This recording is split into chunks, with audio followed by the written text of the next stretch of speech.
به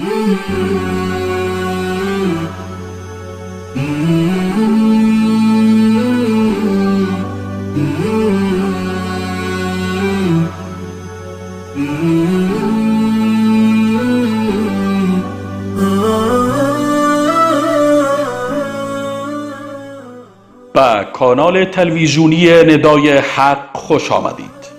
اگر تا کنون عضو کانال ما نشده اید لطفاً کانال ما را سابسکرایب نموده و دکمه زنگوله را فشار دهید تا از جدیدترین ویدیوهای جالب ما مطلع گردید.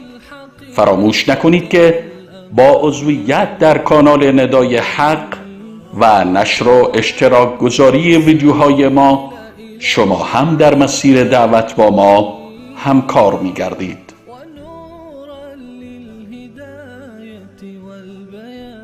ندای حق، ندای توحید و حقیقت.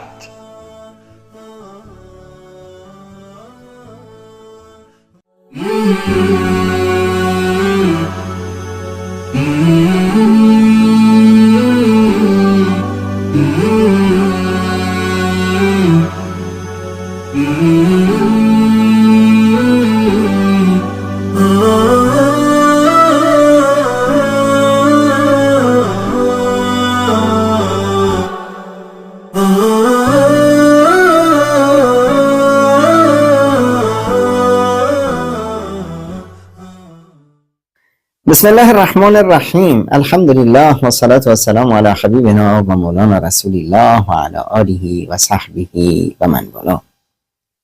ماه مبارک رمضان هست، ماهی که ما رو در آغوش گرفته و از این گیرودار دنیای پرتلاطم آورده توی آغوش خودش گرفته.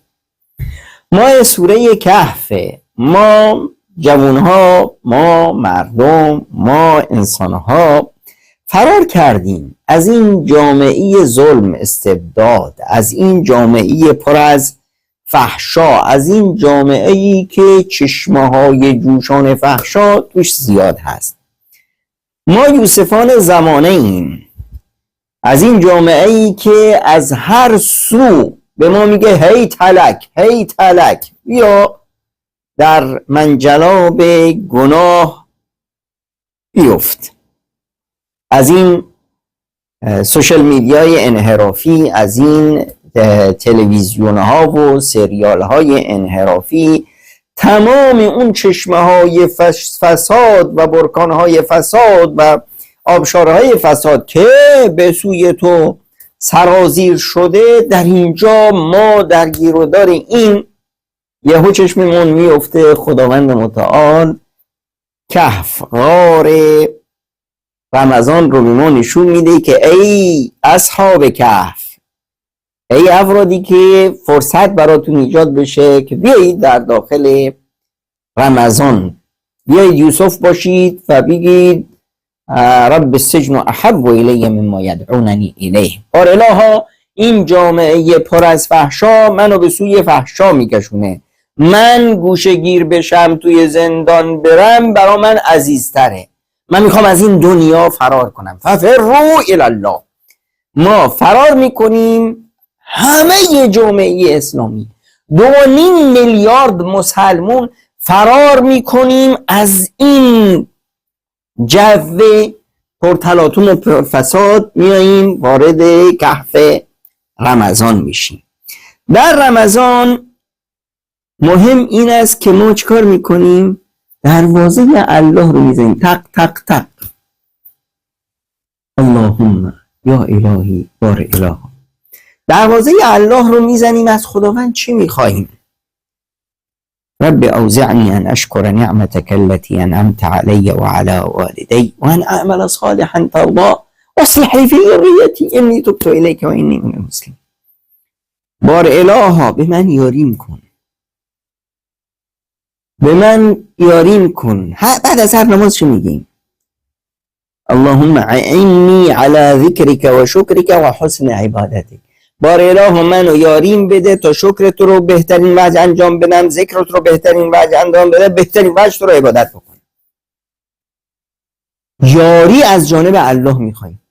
رب اوزعنی ان اشکر نعمتک التي انعمت علی، تا شکر نعمتهایی که بر من ارزانی داشتی رو ادا بکنم. و علی والدی، و اون نعمتهایی که بر پدر و مادر من ارزانی داشتی، ایمانی که بر پدر و مادر من ارزانی داشتی و به من منتقل شد، تربیت و اخلاق و حس انسانی که در پدر و مادر من بود برای من هزینه کردن تا منو تربیت کنن. خدای اینا شکر میخواد، به من توفیق بده که شکر اینها رو ادا کنم. رب اوزعنی ان اشکر نعمتک التي انعمت علی و علی والدی و ان اعمل صالحا ترضاه، به من توفیق بده تا عمل صالحی رو بکنم که باعث شادی و رضایت تو باشه. و ان اعمل صالحا ترضاه، این تمام هم و غم منه، رسیدن به رضایت الله متعال. و این نیاز چه هست؟ به توفیق. چرا؟ چون که اصلا عبادت تلاش و حرکت یا قدرت و توان نیروی جسمانی نمیخواد، عبادت نیروی روحانی میخواد. شاید دیده باشید یک کلیپیه که یک پخش شده بود، یک بنده خدایی تو مسجد النبی نماز میخوند، میگفت کنار من یک پیرمردی بود، دیدم آقا 20 رکعت نماز تراویح رو این همین تو جونانه داشت نماز میخوند. میگه من خسته میشدم استراحت میکردم، این نه پیرمرده ادامه میداد. بعد از این که نماز تموم شد، نماز تراویح تموم شد و نشستی بودیم ما و دوستانمون داشتیم چای و قهوه میخوردیم، دیدم که پیرمرده همچنان ادامه داره نمازشو میخونه. میگه که این نماز میخون، یهو من متوجه شدم ای خدای من، این یکی از پاچه های شلوارش خالیه. تازه متوجه شدم که این پیرمرد یه پا داره. پیرمرد با یه پا 20 رکعت نماز تراویح رو در مسجد النبی، یک جزء کامل قرآن رو خوند، وترش رو خوند. بعد از اون ما نشستیم و جوونا خسته و پامون رو بند کردیم و دیگه رو ماساژ میدیم، اونو همچنان ادامه داریم با یه پا. پس این گردن کلفت و قطورن، پهلوونن. اون پیرمرد نازک پش مرده ژولیده است، کوجه پشت. چیزی که اون رو به حرکت در میاره این عضلات نیست. عزیز من، در نماز و در عبادت الله متعال عضلات کارایی نداره. قدرت و توانمندی روحی است. میگن در جنگ، در جهاد 2 مورد داریم، یکی نیرو و توان جنگی، یکی قدرت جنگی. یکی نیرو و توان جنگی، یکی قدرت جنگی. تو افغانستان آمریکا و ناتو اومده بودن با بزرگترین نیرویی که صلیبی ها در طول تاریخشون میتونستن جمع کنن. یعنی از نظر نیرو و تکنولوژی جنگی حرفی نداشتن. بهترین و مدرنترین اسلحه ها، بهترین و مدرنترین نیروهای به اصطلاح آموزش دیده. اما این نیروها توان جنگی ندارن، قدرت جنگی دارن، یعنی نیروی به اصطلاح جنگی دارن، توان جنگی ندارن. توان جنگی مال کی بود؟ مال اون مجاهد بود. کفش نداشت، لباسش پاره پوره، هیچ سپر بلا نداره، بدو حمله کن، بزن، تانک رو منفجر کن، ده در رو. همون صحنه هایی که در غزه میبینی. جوونک های غزه توان جنگی دارن، اسلحه جنگی ندارند، تکنولوژی جنگی ندارند. دشمن تکنولوژی جنگی داره، نیروی جنگی داره، توان جنگ نداره. اینجا ایمان است، اونجا تکنولوژیه. اینجا توفیق ربانی است، اونجا سلب توفیق ربانی شده. اینه که عبادت چی میخواد؟ اون توفیق رو میخواد. و الا عبادت سخته. خود پیامبر با ما میگه که آقا راه بهشت حفت بالمکاره، راه بهشت کلش سختیه. سر صبح بلند میشی با سردی هوا بگیر وضو بگیر، نمیدونم از خوابت بگذر، از چی خسته و کوفته برو سرحال بشو، برو خودتو زور زورکی با وضو و آب سر سرحال بکن که بیایی در محراب عبادت پیش اللهت به راز و نیاز مشغول بشی. خیلی جالبه، خیلی جالبه که درک کنیم که اون حدیث پیامبر فقط بخونش و لذت ببر.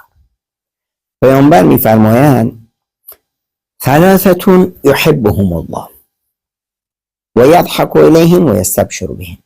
سه طیفن، سه گروهن الله دوستشون داره، خداوند یضحک الیهم، خداوند به روی اونها میخنده، یعنی الله شاده به روی اونها، و یستبشر بهم، خداوند به اونها مژده میده. آهای ببینید اینا مال برند.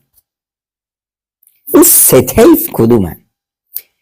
میفرماید یکیشون اینه که تو معرکند، تو جهاده، حمله شده، حمله بسیار شدیده، کلی اون گروهانی که ایشون بودن در رفتن، این مرد تک تنها به خاطر حفظ نیروهای خودش که دارن فرار میکنن و پشتشون رو نگه داره، به خاطر ضرب نذاره که دشمن شاد بشه، این تک تنها میزنه به دشمن، یا شهید میشه یا اینی که الله متعال اون رو یاری میده و پیروزی رو این میسازه.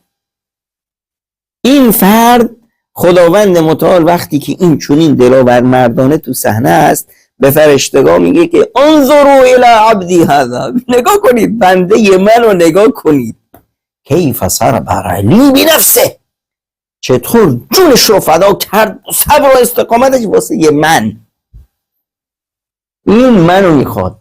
فرشتگان نگاه کنید، یادتونه که ما گفتید که این بنده انسان چرا خلقش میکنی و نحن نقدس لک و نحمد لک و نقدس لک، ما حمد و ثنای تو رو میگیم، عبادت رو میکنیم دیگه، چرا این بنده رو درست میکنی که در دنیا به خون و خوندیزی بکنه، فساد بکنه؟ اینه بنده ای که من میخواستمش.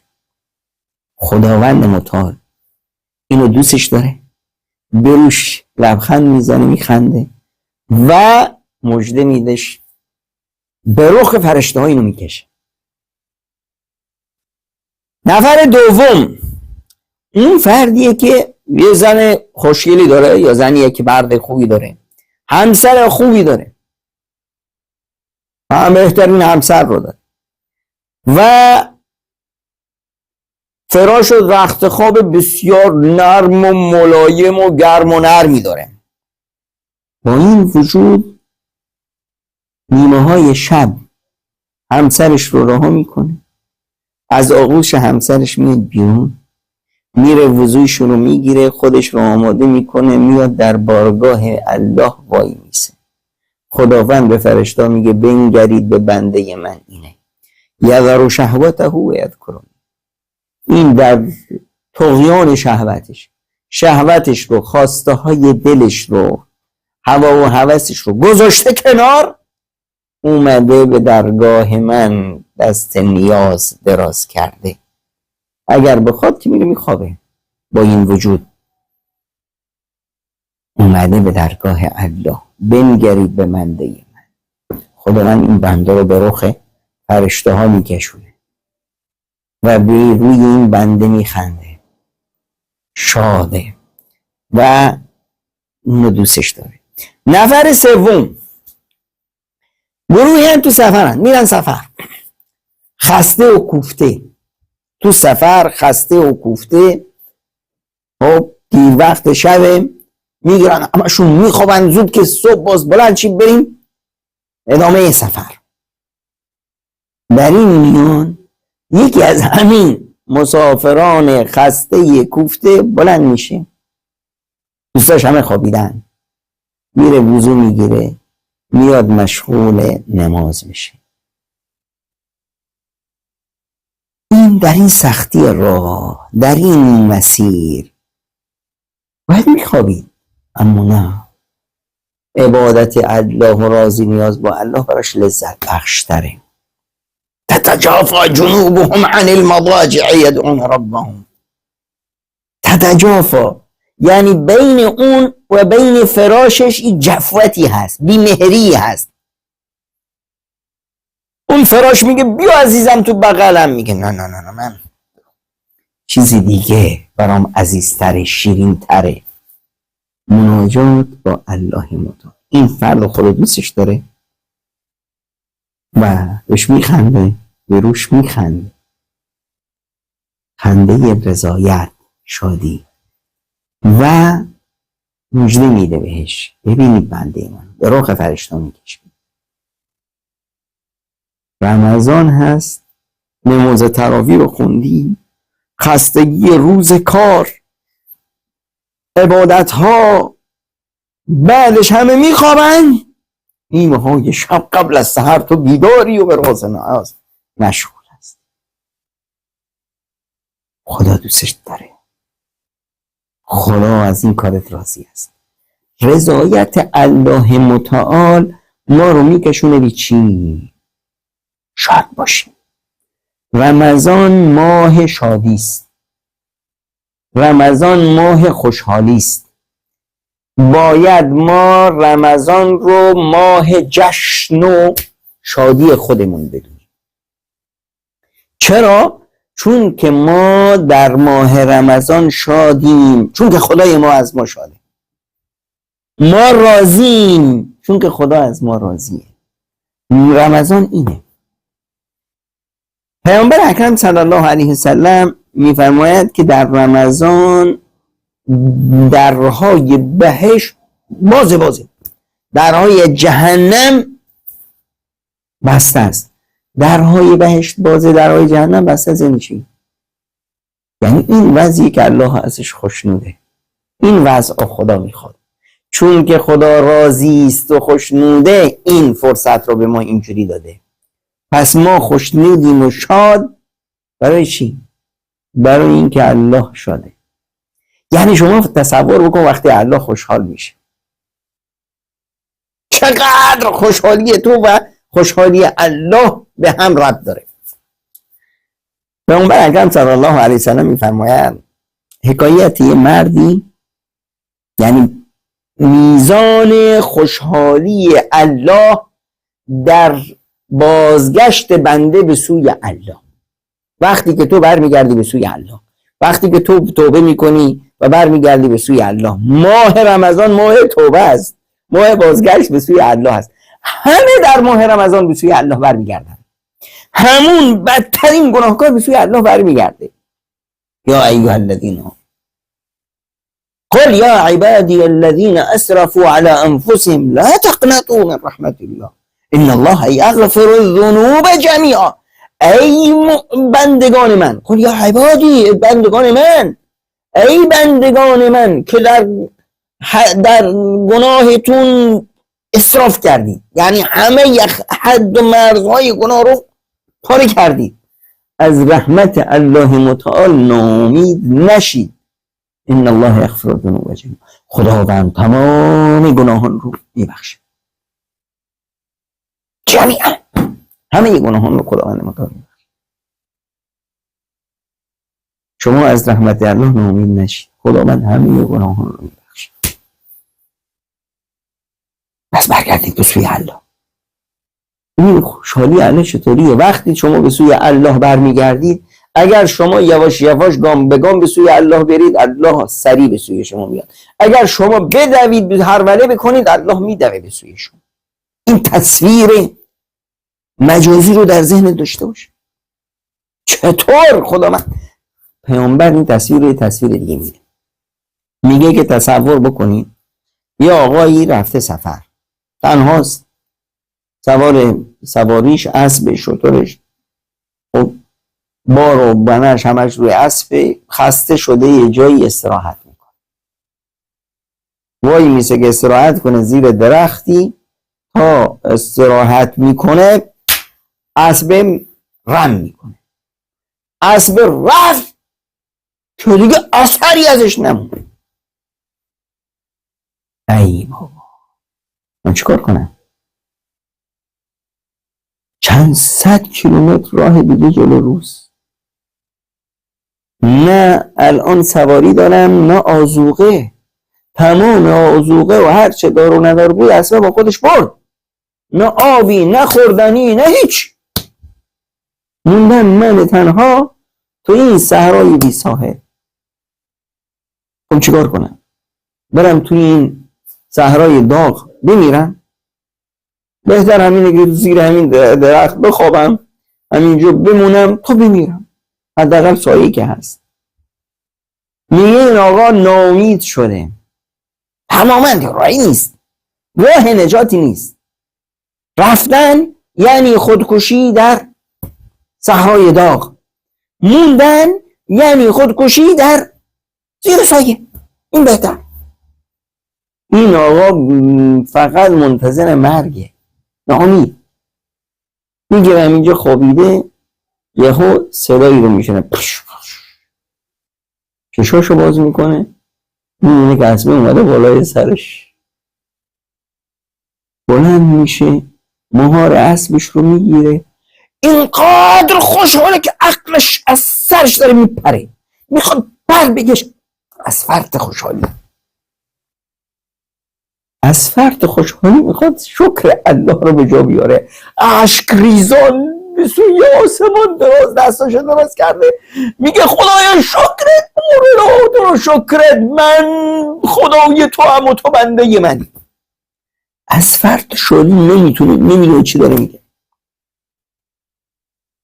به پروردگار میگه که من خدام تو بنده منی. از فرط شادی. این فرط شادی رو ببین، این موج شادی رو در این فرد ببین. میفرماید این چقدر شاده، چقدر خوشحاله این آقا. خداوند متعال از این آقا خوشحالتره. وقتی که بندش به سوی الله برمیگرده، الله متعال درجه خوشحالیش از این مرد هم بیشتر. ماه رمضان این ماهی که الله خوشحال میشه. به برگشت 2.5 میلیارد بنده به سوی آغوش طاعت الهی، دور شدن از معصیت. این ماه شادی است، چون که خدا شاده ما شادی، چون که الله این صحنه ها رو دوست داره ما دوست داریم. ماه شادی و ماه توفیق الهی است. خداوند متعال میفرماید وقتی شهید میشه، در پیش ما چه هست؟ یه آدمی بود چقدر گل بود، چه اخلاقی، چه خوبی، چی چی چی چی چی نیست. ما ناراحتیم، ما چون که چیزی رو از دست دادیم. خود شهید حکایتش چیه؟ شهید اون فضای بهشتهای برین و رضایت الهی رو که میبینه، اون توی باغ دیگه است. فریحین بما آتاهم الله من فضله، اون شاده از آن نعمتها و آن فضل و کرم الهی که بهش رسیده. شهید شاد و خوشحال و خندانه، ما باید چنین باشیم مثل شهید. چرا؟ چون این رحمت های بزرگ الهی شامل حالمون میشه. وقتی که رمضان می اومد، در روایت امام احمد هست که پیامبر میگفت که صحابه رو میگفت قد جاءکم شهر مبارک، یه ماه مبارک رسیده. خوشا به مژده میداد که آقا بیایید ماه مبارک رسیده. افترض الله علیکم صیام، این روزه که یک ارمغان الهی بود، یک هدیه الهی بوده در طول تاریخ برای مؤمنان، به شما هم داده شده. کتب علیکم الصیام کما کتب علی الذین من قبلکم لعلکم تتقون. این فضای رسیدن به تقوا، راهکار رسیدن به تقوا کارخانه تقوا سازی، این کارخانه و تقوا سازی رو ما قبلا به ملت‌های مؤمن قبل از شما داده بودیم، اونا کیفشو کردن، به شما هم میدیم. واسه شما هم. افترض الله علیکم صیاما، خداوند متعال روزه ماه رمضان رو به شما منت گذاشته و بر شما فرض کرد. حالا که این شده، تفتح فیه ابواب الجنه، و دروازه‌های بهشت باز میشه، و تغلق فیه ابواب الجحیم، دروازه‌های جهنم همشون بسته میشه، و تغل فیه الشیاطین، شیطان‌ها هم به غل و زنجیر انداخته میشن، و فیه لیلة خیر من 1000 شهر، توی این یک ماهی گذاشتیم که از 1000 ماه، یعنی از تمام زندگی، از تمام وقت، از نعمت وقت، از تمام زندگی همین شب قدر بهتر. من حرم خیرها فقد حرم، کسی که ماه رمضان رو از دست داد، خیر رمضان رو بهش نرسید، این بدبخت هست دیگه. اما همه دیگه بهش میرسن. بدبخت، نگونبخت، فرک زده اونه که بهش نمیرسه. رغم فامرئ ادرک رمضان فلم یغفر له، رو سیاه باشه، یه نفرین میکنه پیامبر. رو سیاه باد اون انسانی که رمضان اومد به گناهانش بخشیده نشد، یعنی باید میشدن. این همه فضل الهی است که باید بشن. این فضایی که هست ماه روزه است، ماهی که باید تو شاد باشیم، خوشحال باشیم، مژده بدیم به اومدن رمضان. در فضای این شادی ماه رمضان، طول 30 روز ماه رمضان باید لبخند باز باشه، شاد باشی. قبل از رمضان هی دعا میکردی اللهم بلغنا رمضان، اللهم خدای ما رو به رمضان برسون. حالا که رسیدی شاد باش، دعات پذیرفته شد. قبل از رمضان قبض روح نشد، دعات پذیرفته شد، خوشا به حالت. دعات پذیرفته میشه. دعا کن تو رمضان که لیلة القدر رو در بیاری. دعات پذیرفته شد، لیلة القدر رو رسیدی بهش، شاد باش. خداوند متعال به ما میگه یا ایها الناس قد جاءتكم موعظة من ربكم وشفاء لما في الصدور وهدى ورحمة للمؤمنين. برای شما مؤمنان ما فرستادیم، قد جاءتكم موعظة من ربكم، مواعظ و پندها و اندرزهایی از جانب الله، که این مواعظ و اندرزها و شفاء لما في الصدور، اینها میاد قلبهای شما رو صیقل میده، شفاتون میده، و هدایت و رحمت برای شما مؤمنان. این از جانب الله است. همه اینا از جانب الله متعال برای شما اومده. یعنی قرآن رو براتون فرستادیم، پیامبر رو براتون فرستادیم، قرآن رو دارید، سنت پیامبر رو دادید. حالا چه کار بکنیم یا الله؟ قل بفضل الله و برحمته فبذلك فلیفرحوا هو خیر مما یجمعون. از این دنیایی که شما جمع میکنید بهتر و فضل و کرم و سخاوت و بهتر همه چیز هست، این فضل الله هست، رحمت الله هست که برای شما اومده. فلیفرحوا، شاد باشید برای این رحمت الله، شاد باشید، جشن بگیرید، خوشحال باشید، بپرید از شادی که خداوند متعال به شما رحمت قرآن رو داده. الان ما در ماه رحمت الهی هستیم، در ماه فضل الهی هستیم. اصلا این ماه قرآنه، پس در این ماه باید شاد باشیم. خداوند ما رو چی میخواد؟ شاد میخواد. ماه رمضان ماه شادی است، ماه لطافت و عزت و کرامت و خوشحال شدن به رحمت‌های الهی است. و بذلک فلیفرحوا، به این نعمت الهی بس خوشحال باشید، شاد باشید. چرا؟ چه هو خیر مما یجمعون. مردم رو دیدیم جمع میکنن، تلمبار میکنن چه ثروت ها رو. این آقا خوشحال 5 تا خونه داشتن 6 تا شده، این آقا خوشحال 20 تا ماشین و 30 تا کارخونه و 40 تا نمیدونم چیزی داره جمع کرده، خوشحاله. عزیز من، یک لحظه رمضان از همه اون چیزایی اون داره بهتر. از شاد باش، تو رمضان رو پیدا کرد، تو شب قدر رو پیدا کرد، تو در مسیر فضل رحمت الهی حرکت میکنی، تو لبانت همیشه مشغول تلاوت قرآن هست، در مسیر رسالت قرآن و رسالت روزه و رسالت دین داری فعالیت میکنی، عزت و کرامت اسلام رو میخوای برگردونی، میخوای جامعه مسلمان ها رو از ذلت و خواری و پستی و فلاکت نجات بدی. واسه این خداوند تو رو شاد میخواد. در رمضان باید شاد باشیم. لصائم فرحتان. روزدار 2 تا شادی داره.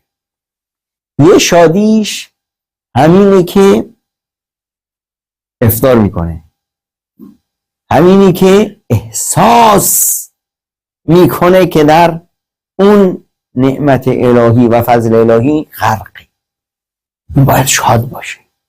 شادی از اینی که من زنده‌ام و رمضان هست، شادی از اینی که توفیق الهی شامل حالم هست و دارم روزه‌ام، شادی از اینی که دارم در فضای رمضان حرکت عبادی ما انجام میدم، در فضای رمضان دارم جهاد میکنم، روزه میگیرم، عبادت میکنم، در فضای رمضان قرار دادم، شاده.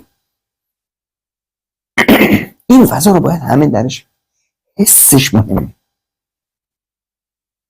یه شادیش اینجاست، یه شادیش طبیعیه، در فضای روزه است، یه شادیش رو الان حس میکنه.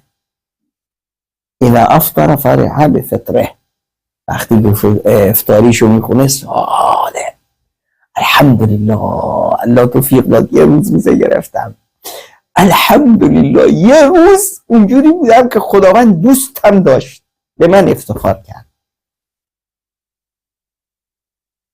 و اذا لقی ربه فرح بصومه، وقتی که پیش الله میره خوشحال میشه به خاطر روزش که اونجا چی شده. چه نعمت ها و جایزه های بزرگی که الله متعال برای این مهیا کرد. همه این جایزه ها از آن من. چیکار کردم؟ روزه گرفتی. خدای من چیکار کردم؟ یه 2 ساعت تشنه نیرو تحمل کردم، اصلا هوا سرد بود، اصلا من نه گرسنه شدم نه تشنه شدم، مشغول بودم. اصلا مهمی نیست که توی کار کردی، مهم اینه که الله متعال این جایزه بسیار بزرگ بهت میده. یعنی شما میایین یکی میگه آقا همین به چرخت رو بندازون بر. چرا به چرخت رو بندازون؟ کارم دارم استفاده میکنم، سرعت کار بیرم. میگه آقا این به چرخه رو تو بندازون بر، ما به تو یک بهترین ماشین آخرین سیستم رو میدیم. چرا خوشحال میشی؟ وقتی که تو نماز میکنی، وقتی که تو جهاد میکنی، وقتی که تو انفاق فی سبیل الله میکنی، فلان میکنی، چی میدن؟ تو یکی میدی 700 تا بهت میدن، احیانا هم بیشتر. بدترین حالتش 10 برابر بهت میدن. چقدر خوشحال میشی؟ این برای همه عبادت هست مگر روزه. خداوند متعال میفرمان الا صوم، مگر روزه. روزه تو این قانون نیست. الا صوم فانه لی، روزه مال منه. بذارید قضیه روزه، فرشته ها قوانینی گذاشتیم برای اجر و پاداش، اینا رو خودتون اجرا بکنید. مگر روزه، روزه رو شما دست نزنید، اینو بذارید برای من. فانا اجزی به، خداوند خودش اجرش رو میده. من خودم اهل روزه رو اجر میدم. اجر فرشته وقتی میاد مینویسه میگه 700 ضعف و اضعاف کثیر، 700 برابر و احیانا خیلی بیشتر. یعنی 700 برابر، خیلی بیشتر، خیلی بیشتر. میشه مثلا چقدر؟ 700 میلیون میشه 7 تریلیون برابر، 700 تریلیارد برابر. خب اینو که فرشته داره میده، این در حیطه چه هست؟ کاری فرشتگان هست. این حساب توی جدول محاسبه چی شده؟ جاسازی شده. یعنی کارمندان، این از جز صلاحیت کارمند هست که این کارمند بنا به صلاح دید و بنا به اون تبصره ها و قوانینی که وجود داره میتونه، در اختیارش هست، صلاح دید کاریش هست، در حیطه کاریش هست، میتونه تا 700 تریلیونشو بده. خب خدا میگفتی مثلا روزه، خب حالا رمضان عبادت های دیگه تا 700 برابر و خیلی بیشتر، روزه رو میگفتی تا 700 تریلیون برابر و خیلی بیشتر. نه، الا الصوم فانه لی و انا اجزی. چطور خداوند اجر میده مال روزه؟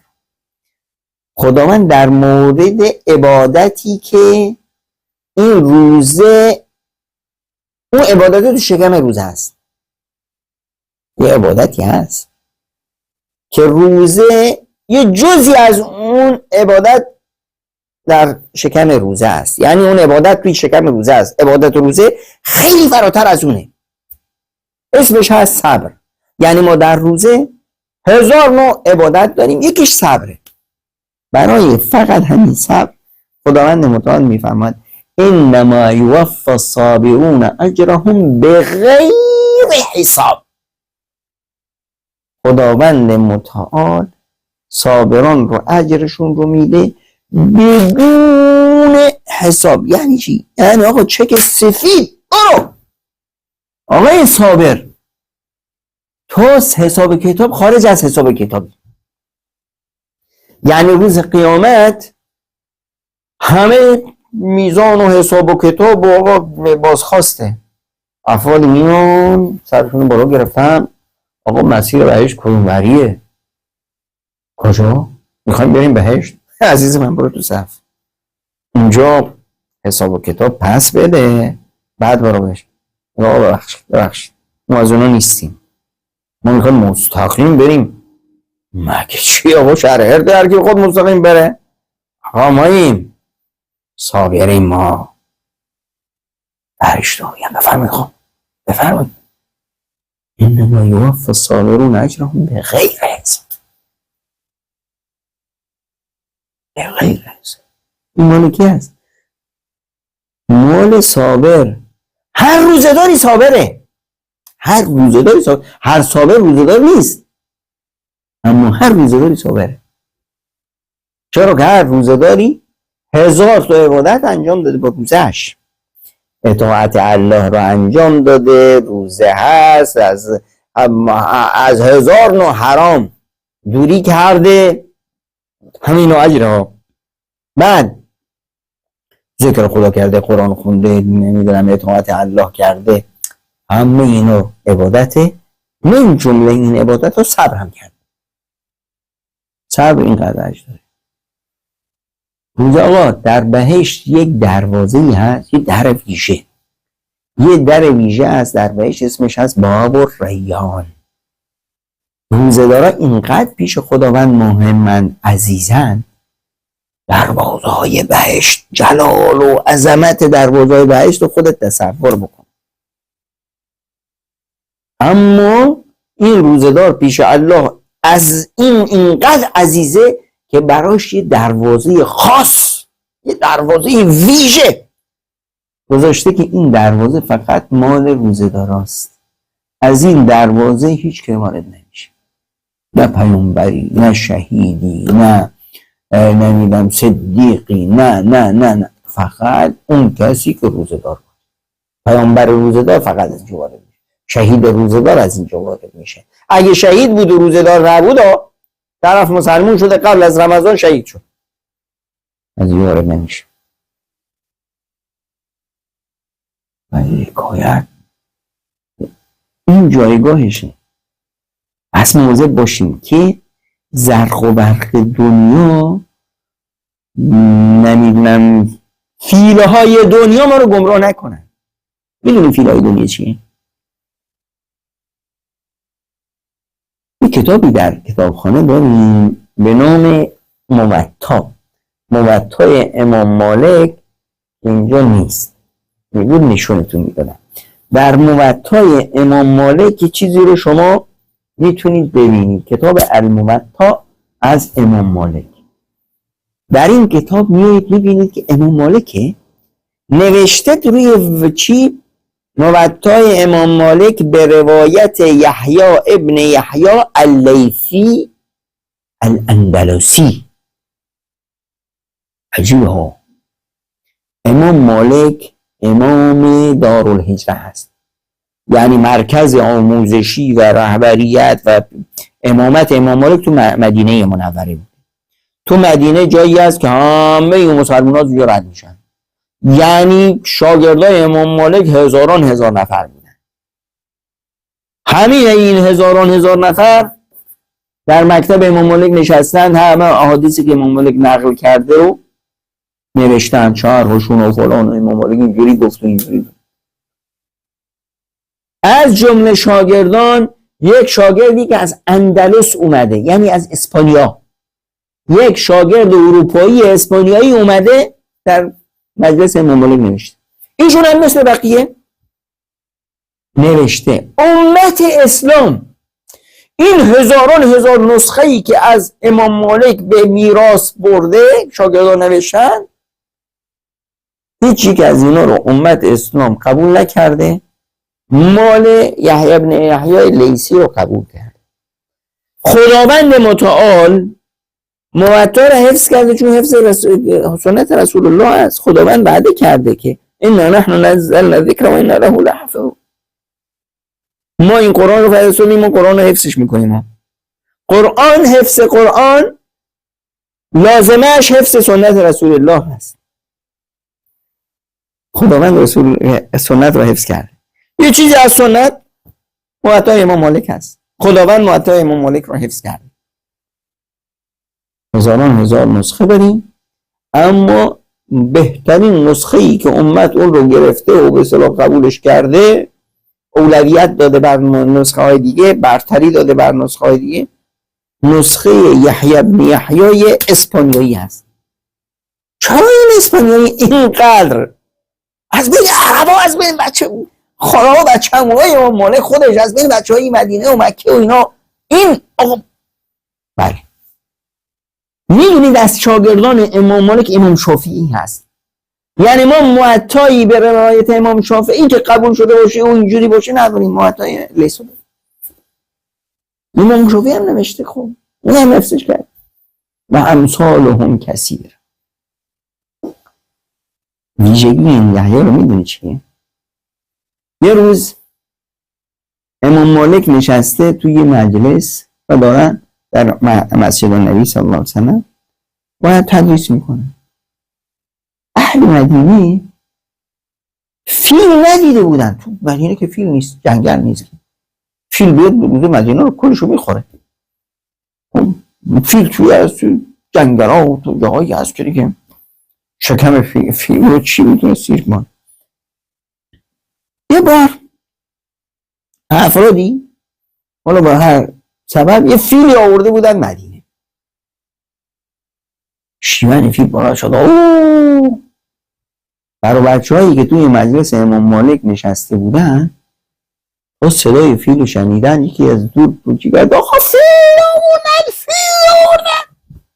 هیچی که از اینا فیل ندیده بودن. تنها علم تر کیف فعل ربک باصحاب الفیل، فیل رو توی قرآن شنیده بودن.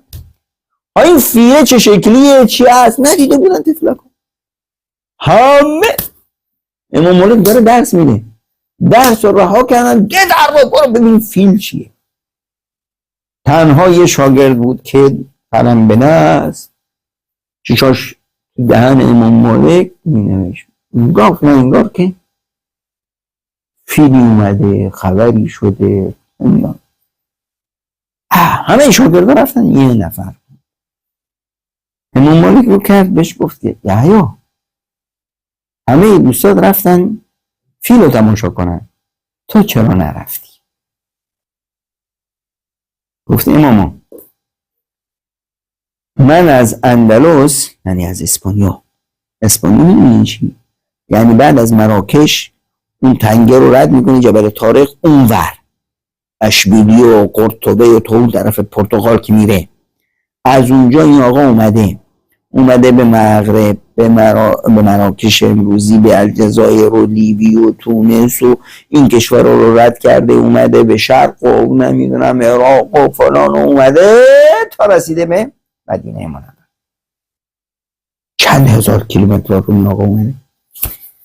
میگه امام من از اندلس نیومدم به مدینه منوره برای تماشای فیل، من از اندلس اومدم تا در مکتب امام مالک زانوی شاگردی به زمین بزنم. من اومدم برای حدیث پیامبر از دهان شما، نیومدم برای دیدن فیل. این انسان این هدف داره تو زندگیش، این برنامهش مشخص. عزیز من چقدر فیله هایی هستن که شیونشون بلند شده، چقدر افرادی هستن که تبلیغات میکنن که آقا فیل اومده. همه این تبلیغات ها برای سریال های تلویزیونی، برای برنامه های رمضانی، برای نمیدونم سریال های تاریخی، برای دعوتی ها و نمیدونم جشنهای رمضانی، افطارها و مجالس لهو و لعب و طرب و فلان و رمضانی و جایزه های رمضانی و فلان، اینها کلش فیله هایی هستند که دارن سر و صدا میکنن تا رو میگن به سوی ما بیا، به سوی ما. باید این قدرت رو داشته باشیم که تمام این فیله ها رو بذاری کنار. فیل سریال ها، فیل سوشل میدیا، فیل موبایلت، فیل نمیدونم هر فیلی که وقت تو رو ضایع میکنه، هر فیلی که از مجلس علم و دانش و قرآن و دین تو رو میکشونه کنار، هر فیلی که تو رو وقت تو رو از تو میدزده، از همین اینو بزن کنار. اینا همه فیله های وحشتناک هستند. در زمان حتی خود پیامبر اکرم صلی الله علیه و سلم این سال خوشسالی بعدی شد تو مدینه منوره. نتیجه این خوشسالی کاروان‌های تجارتی رفت آمدشون سخت شد،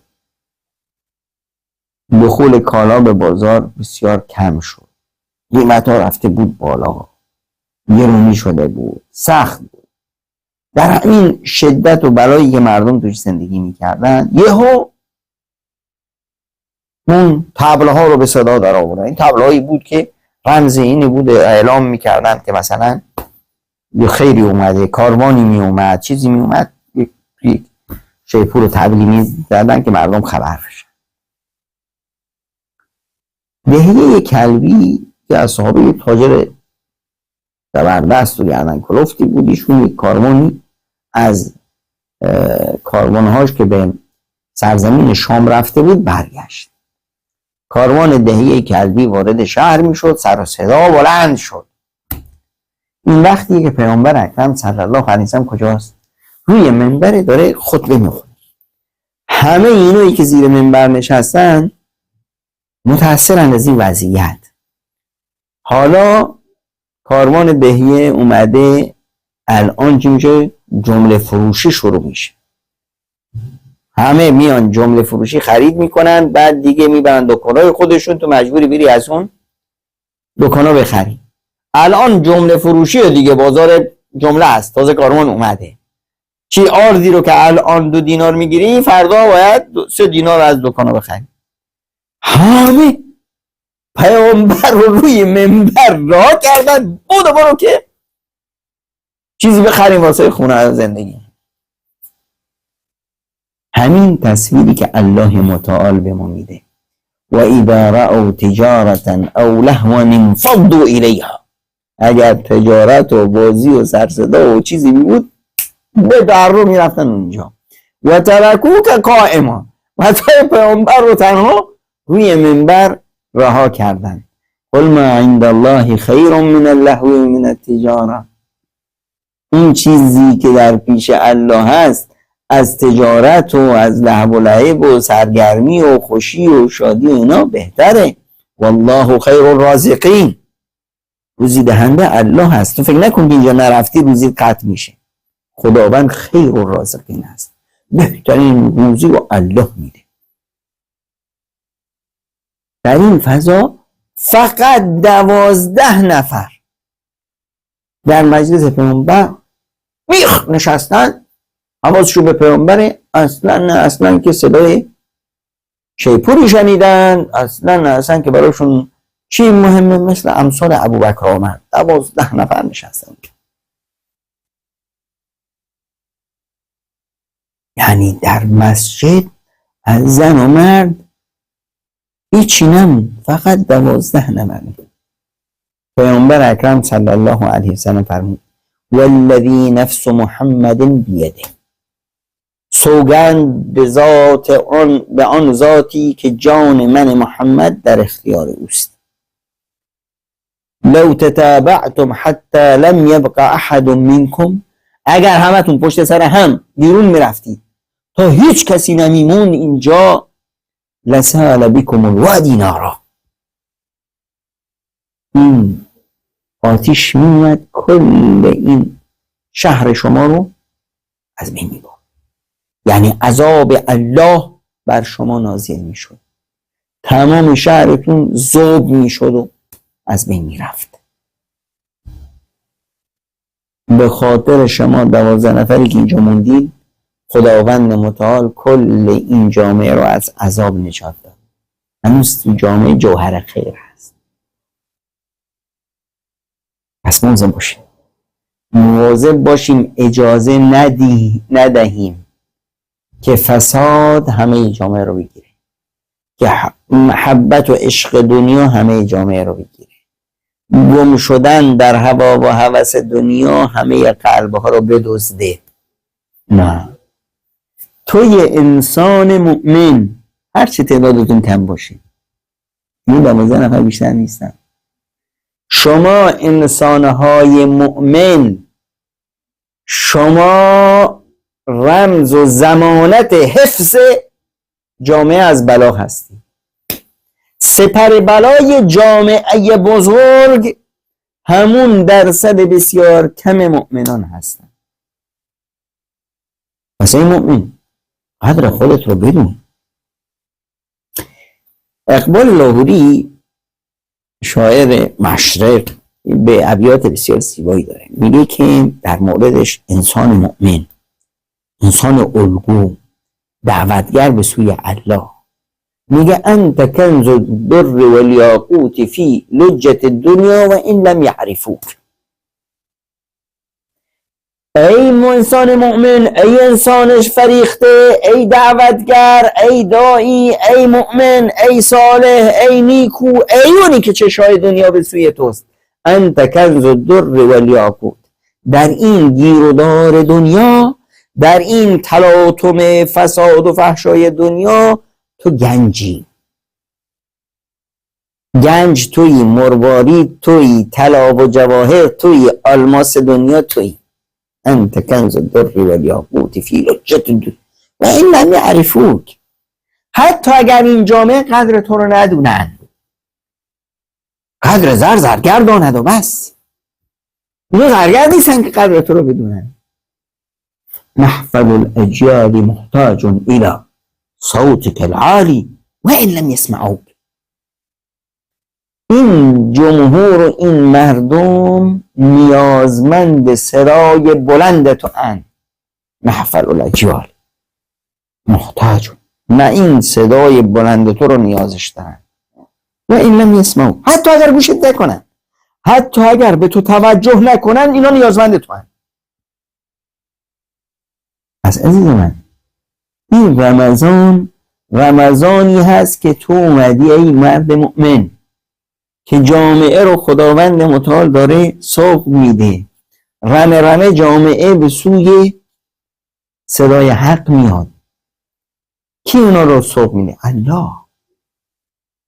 الله سوق میده جامعه رو به سوی تو، به سوی اینی که از تو الگو برداری بکنن. پس بیا شاخصه باش.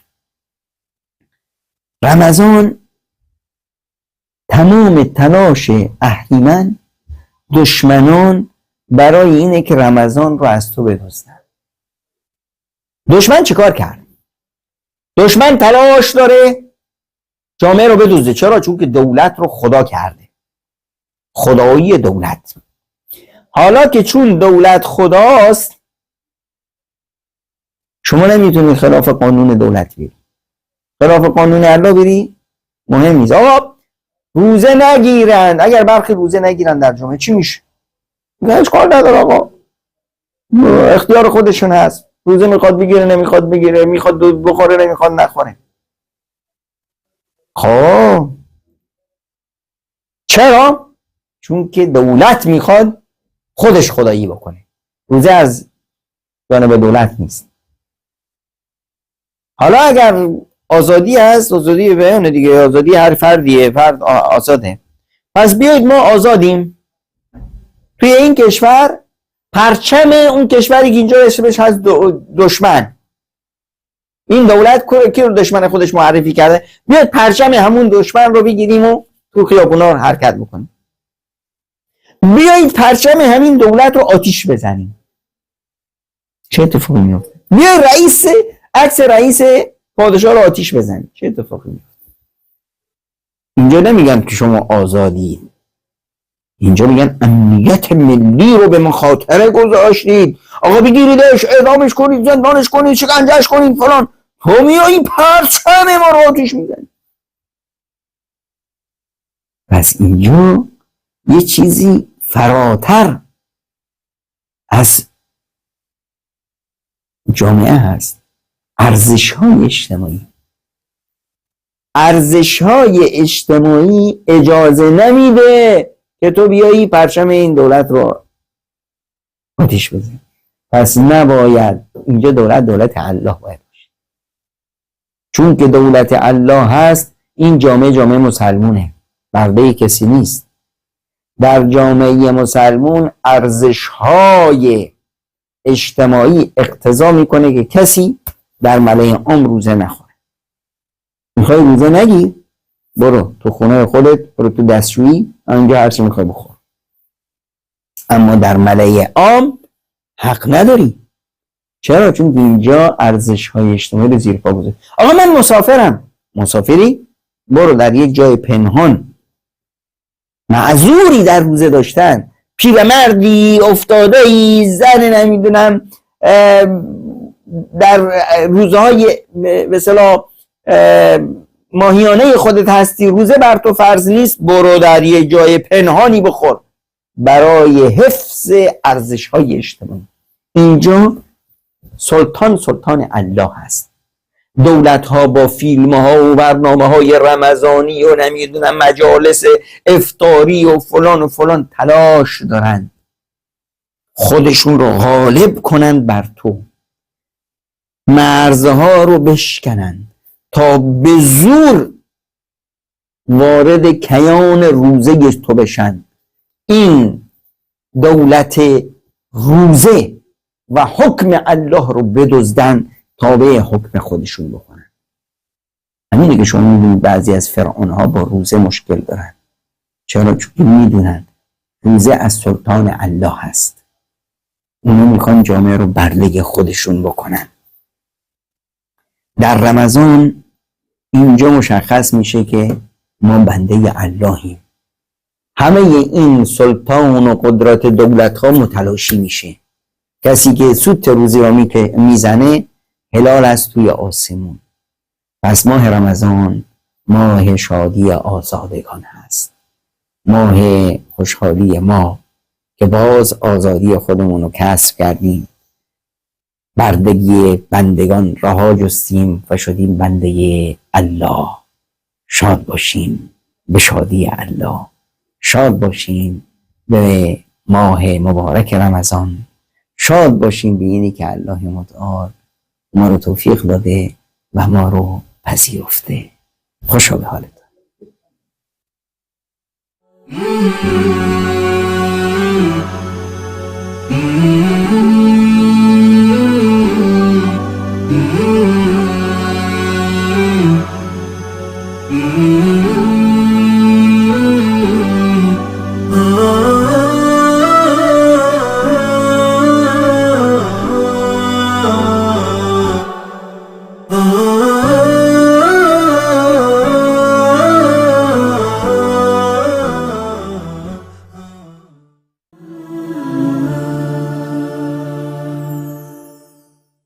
الحمد لله رب العالمين وصلى الله على نبينا محمد وعلى آله وصحبه اجمعین.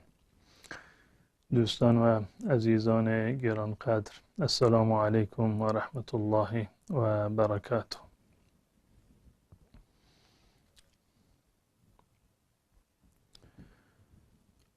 سلام. آیا صیغه حرام است؟ صیغه که به ازدواج متعه یا به تعبیر دیگر ازدواج موقت از آن تعبیر می شود، از دیدگاه اهل سنت و الجماعت ازدواج باطلی است. یک ازدواجی بوده که در زمان جاهلیت وجود داشته و در ابتدای اسلام مانند بسیاری دیگر از موارد جایز بوده. منتها رسول الله صلی الله علیه و سلم در روز فتح خیبر در واقع هم گوشت الاغ را و هم متعه زنان را، یعنی ازدواج موقت را، بنابر روایت حضرت علی رضی الله تعالی عنهم حرام اعلام کردند. اتفاق افتاد که بعدا هم در سفرهای رسول الله صلی الله علیه و سلم اجازه دادند، اما به صورت نهایی در زمان فتح مکه برای همیشه این حکم برداشته شد و از دیدگاه اهل سنت و الجماعت امروزه چیزی به عنوان ازدواج موقت یا صیغه در واقع نداریم. آیا نسوار یا همان ناس روزه را باطل می کند؟ بله، نسوار و همچنین هر موارد دیگری که نشه آور باشند، نشه کننده باشند که یک فردی به اونها معتاد هست و وقتی که اینها را استفاده می کند، گرچه که در واقع یعنی در معده شاید چیزی نرود و عملا به اصطلاح آب دهانش آغشته می شود به اون، خواسته ناخواسته وارد بدنش می شود و یک نوع به اصطلاح تنباکویی هست که نشه آور هست و هر گونه موادی که نشه آور باشد، چه به صورت استنشاقی باشه یا اینکه در دهان گذاشته باشه، اینها در واقع جز شکننده های روزه حساب می شوند. مسافری که یک روز از شهر خود دور شده چگونه نماز باید بخواند؟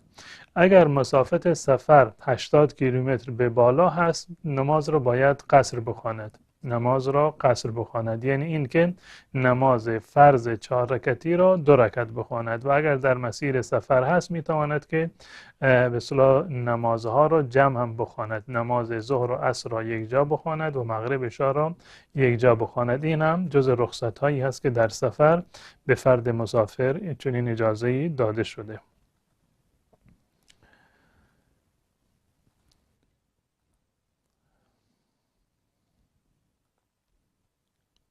آیا تبریک سال نو جایز است؟ بله، تبریک سال اشکالی ندارد که یک فردی تبریک سال نو را، چون که سال عوض شده، سال رو تبریک بگه. الان تفاوتی نداره که سال هجری قمری باشد یا هجری شمسی باشد، صرف به اصطلاح تبریک گفتن سال از نظر شرعی ممانعتی در این زمینه وارد نشده. منتها بقیه مواردی که به اصطلاح همراه با نوروز هستند، اعتقادها و باورهای غیر اسلامی، آنها از دیدگاه اسلام در واقع قابل قبول نیست. اما خود تبریک گفتن بهار و طبیعت و سال نو از نظر شرعی اشکالی ندارد، ممنوعیتی در این زمینه وارد نشده. آیا فطری صدقه فطر به مادرم قبول می شود؟ بهتر است که این صدقه فطر را با یک کسی غیر از به اصطلاح پدر و مادرتان بدهید، مانند زکات که زکات دادن به کسی که در واقع خرج و مخارجش برگردن شما لازم هست برای اون جایز نیست، چه پدر باشه، چه پدر بزرگ باشه، مادر باشه یا مادر بزرگ باشه. اما به بقیه افراد خانواده از نظر شرعی جایز هست در صورتی که فقیر باشن. روز پنجم پریودی غسل واجب میشه، میتوان روزه گرفت یا نه؟ نه، چون این نیست که حتما روز پنجم عادت ماهیانه غسل واجب بشه. نه، غسل برای کسی که زنی که در حالت عادت ماهیانه هست زمانی واجب می شود که عادت ماهیانش کاملا تمام بشود. اگر یک خانمی عادتش 5 روز هست، الان 5 روزش تمام شده و عملا مطمئن هست که پاک شده، باید غسل بکند. اما اگر پاک نشده، هنوز لکه دارد، باید صبر بکند تا زمانی که کاملا پاک می شود. بعد از آن که کاملا پاک شد غسل بر اون واجب هست. در وسط عادت ماهیانه غسل واجب نیست. آیا سربازی در ایران کفر است و کافر میشوی و بخشیده نمیشوی؟ نه، کسی نگفته که سربازی رفتن در ایران کفر هست. به هیچ عنوان این کفر در واقع شمرده نمی شود. از علائم کفر نیست، از مواردی نیست که انسان از دین خارج بکنه. یک مصلحت به اصطلاح ملی هست یا منفعت شخصی هست. در واقع کسی که سربازی نرود بسیاری از خدمات به او تعلق نمیگیرد و بسیاری از مزایایی که به اصطلاح باید داشته باشد، حقوقی که باید داشته باشد برخوردار نمی شود. اگر یک کسی به طور مثال برای این منظور به این منظور می رود که به حق و حقوق کامل خودش برود، از مزایایی که یک شهروند باید داشته باشد بتواند از اون استفاده بکند، به هیچ عنوان به چنین کسی نمیشه گفت که سربازی رفتن کفره. این یک نوع در واقع افراط در احکام شرعی هست. به هیچ عنوان ما حق نداریم کسی رو که به سربازی رفته باشه الان با هر انگیزه‌ای که باشه ما اجازه نداریم که اون رو کافر بنامیم. و این عرض کردم که یک مصلحت به اصطلاح شخصی و عرفی و ملی هست که هر کسی برای این که از منافعی که برای یک فرد وجود داره، از حقوقی که یک فردی باید داشته باشه، به خاطر اینکه بهره مند بشه از این حقوق، به سربازی می رود و هیچ گونه اشکال و ممانعت شرعی در این زمینه وجود ندارد. آیا می توانیم نماز قضای میت را بخوانیم؟ برای خواندن نماز قضای میت هیچ گونه دلیلی در شریعت اسلامی وجود ندارد، نه در آیات قرآن و نه در احادیث رسول الله صلی الله علیه و سلم. و نماز یک عبادتی هست که در آن نیابت جایز نیست. نیابت جایز نیست، یعنی یک فردی نمیتواند برای فردی دیگر نماز بخواند. تفاوتی ندارد که آن فرد زنده باشد یا اینکه مرده باشد. و حتی اگر کسی مرده باشد، از دنیا برود و برگردنش نماز فرضی باقی مانده باشه، بر ولیش، بر وارثانش واجب نیست که نمازش را بخونند. عرض کردم اساساً چنین حکمی وجود ندارد، چون این حدیثی که توصیه کرده باشد وجود ندارد که شما برای مردگان خودتون نماز قضا یا نماز نفل در واقع بخوانید، زیرا که نیابت در این زمینه از نظر شرعی ثابت نیست. حتی اگر فرد میت نماز نخوانده باشد، باز هم نمیتوانید که برایش در واقع نماز خوانده باشید. اگر نمازی برگردنش باشد هم نمیتوانید نمازی بخوانید و حتی فدیه هم ثابت نیست. برای کسی که نمازی از اون فوت شده، برای روزه مثلا فدیه ثابت شده در احادیث رسول الله صلی الله علیه و سلم، اما برای نماز در صورتی که یک فردی بمیرد یا نمازی قضایی داشته باشد، فدیه هم در شریعت اسلامی برایش تعیین نشده. برای مردگانی که از دنیا رفتن بهترین راه این است که شما صدقه بدهید، برایشون دعا بکنید و حج بروید، عمره بکنید یا قربانی بکنید، صدقه و خیرات بدهید. اینها مواردی هست که برای مردگان انشاءالله که مفید خواهد بود و ثوابشان میرسد. کسی وام گرفته، طلا گرفته، باید زکات بده. اگر کسی که به اصطلاح الان تفاوتی نداره که به اصطلاح طلا گرفته، یک فردی الان مالک به اصطلاح نصاب طلا هست، یا این که فرض کنیم مالک نصاب پول هست، پولش به اندازه قیمت 85 گرم طلای 24 عیار رسیده و زکات بر اون واجب شده. اما از طرف دیگر نگاه بکنیم، مقروض هست، وام برگردنش هست، آیا بر چنین شخصی در واقع زکات واجب هست یا واجب نیست؟ این فرد دو تا اختیار داره در این زمینه. یکی این که قرض خودش رو ادا بکند، قرض خودش رو ادا بکند. اگر قرض خودش رو ادا کرد، وام خودش رو پرداخت کرد و مابقی مالش از نصاب کمتر شد و به حد نصاب نرسید، در این صورت زکاتی بر اون واجب نیست، زکاتی بر اون واجب نیست. اما این که نه زکات میدهد و نه قرضش رو ادا میکند، این در واقع چنین قرضی مانع زکات نیست، چنین قرضی مانع زکات نیست. اگرچه در صورتی که زکاتش رو بدهد، به اصطلاح قرضش رو بدهد، مابقی اموالش مثلا از حد نصاب کمتر می شود، اما نمیخواهد که قرض خودش رو ادا بکند. این گونه نمی شود که نه قرضش رو پرداخت بکنه، وامش رو پرداخت بکنه، و نه اینکه زکات بده. از نظر شرعی اگر یک فردی که مقروض هست صاحب نصاب شد، در صورتی که قرض خودش رو ادا کرد باقی مانده مالش از نصاب کمتر شد، در این صورت زکاتی برگردنش لازم نیست. اما اگر که قرضش رو نمیدهد، زکات مالش رو باید پرداخت بکند. تزریق ژل لب گناه است در صورتی که بنابر نیازی باشه، برای رفع عیبی باشه و مثلا طرفی تصادف کرده باشه یا به خاطر یک بیماری مثلا عیب و ایرادی در لبهای صورتش به اصطلاح ایجاد شده باشه، برای پر کردنش از نظر شرعی اشکالی نیست و جایز هست. اما صرفاً به خاطر تغییر مدل و شکل دادن به اصطلاح لب و لوچه، این از نظر شرعی در واقع جایز نیست. سلام، حق مردم خوردن و بعد توبه نصوح کردن و دوباره انجام ندادن آن حکمش چیست؟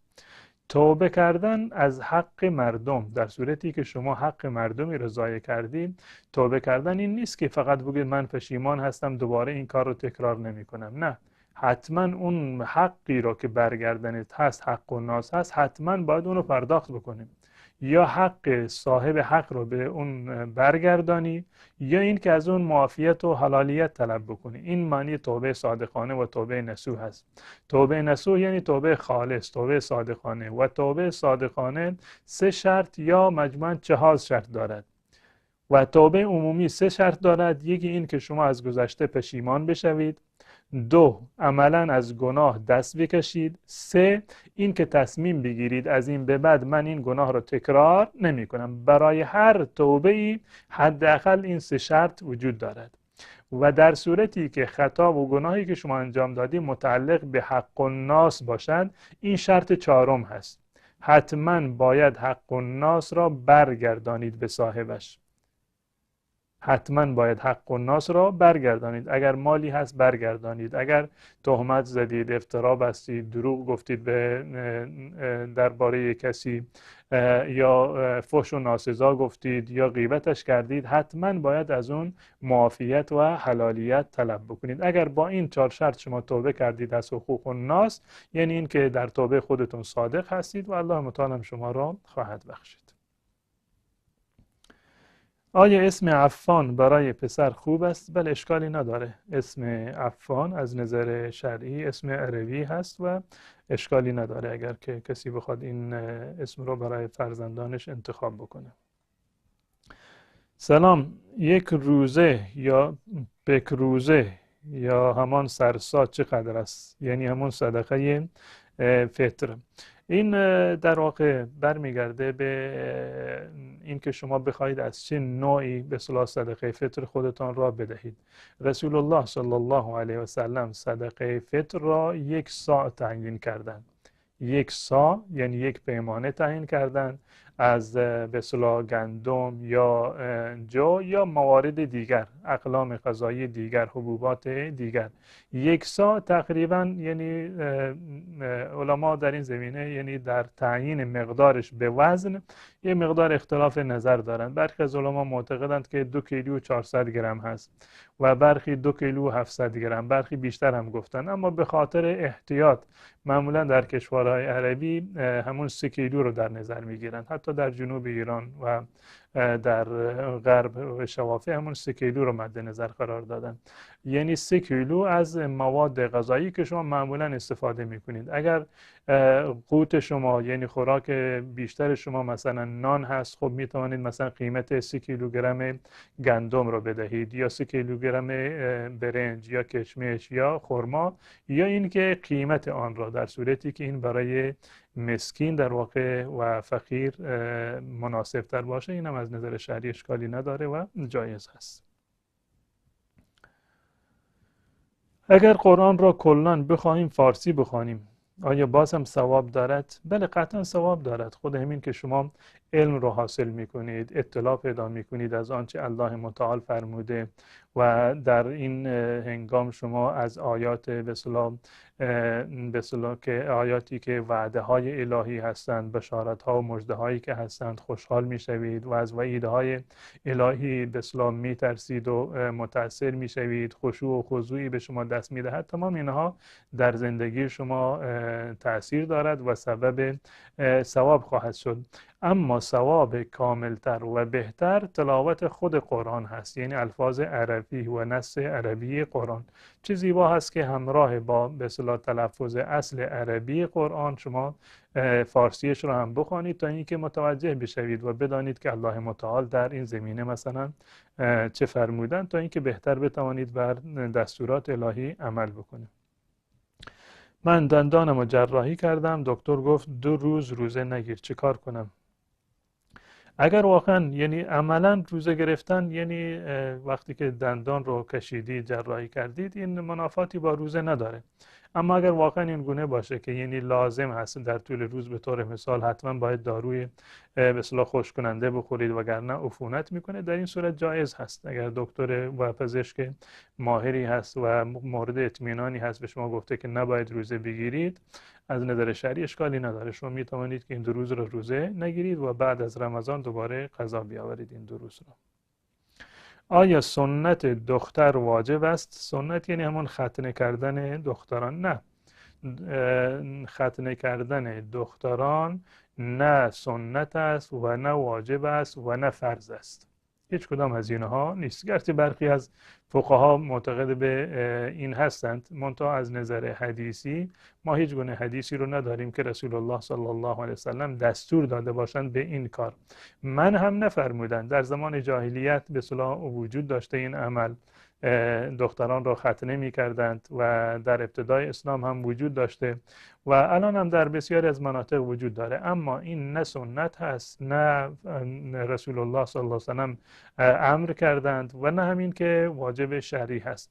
و خود ختنه هم در واقع یعنی گذشته از اون جنبه‌ای که در زمان جاهلیت بوده یا در ابتدای اسلام بوده، امروز هم وجود دارد.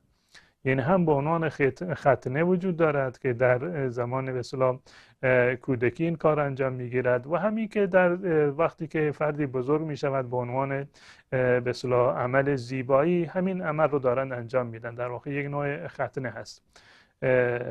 اما از نظر شرعی عرض کردم که نه سنت هست و نه واجب هست.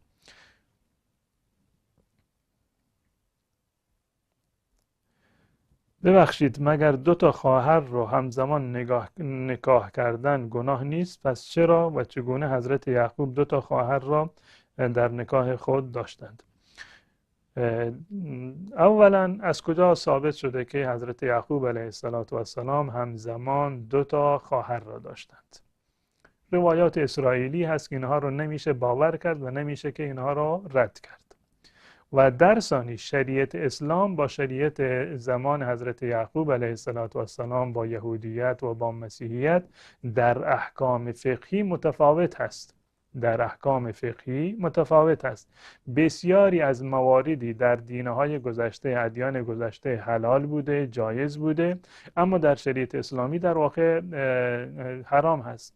ازدواج با زن پدر مثلا حلال بوده، ازدواج با مثلا 2 تا خواهر همزمان حلال بوده، اما در شریعت اسلامی الله متعال اینها رو حرام کرده. ولو این بالفرض این که در شریعت های گذشته حلال بوده باشه، حضرت یعقوب علیه السلام بالفرض این چنین کاری رو کرده باشن، در دین اونها و در شریعت اونها به اصطلاح این حرام نبوده، اما در شریعت اسلامی حرام هست به تصریح قرآن کریم. الله متعال در باره محرمات، یعنی زنانی که ازدواج با اونها حرام هست، یکی از اونها رو همین جمع کردن در میان 2 تا خواهر بیان کردند که و ان تجمعوا بین الاختین، و بر شما حرام هست که 2 تا خواهر را همزمان در نکاح خودتان داشته باشید.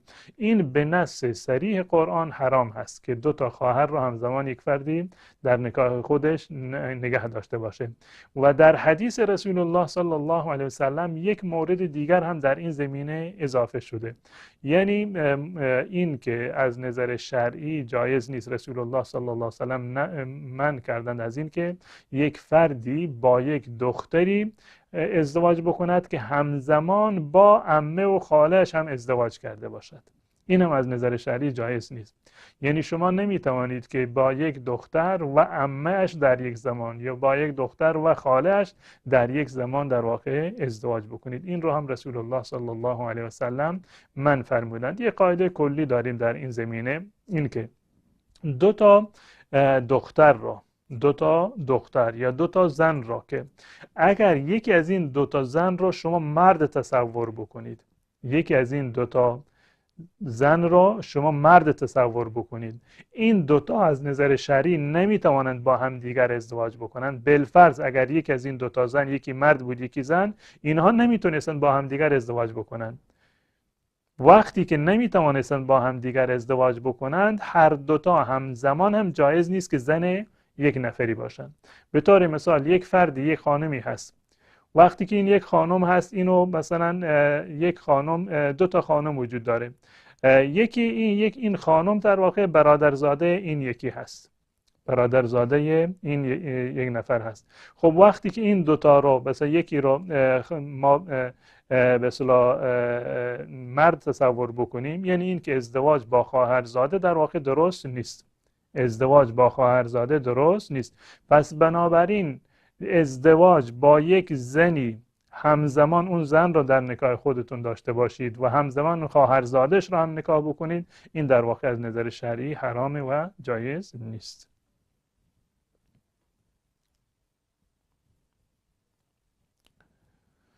سلام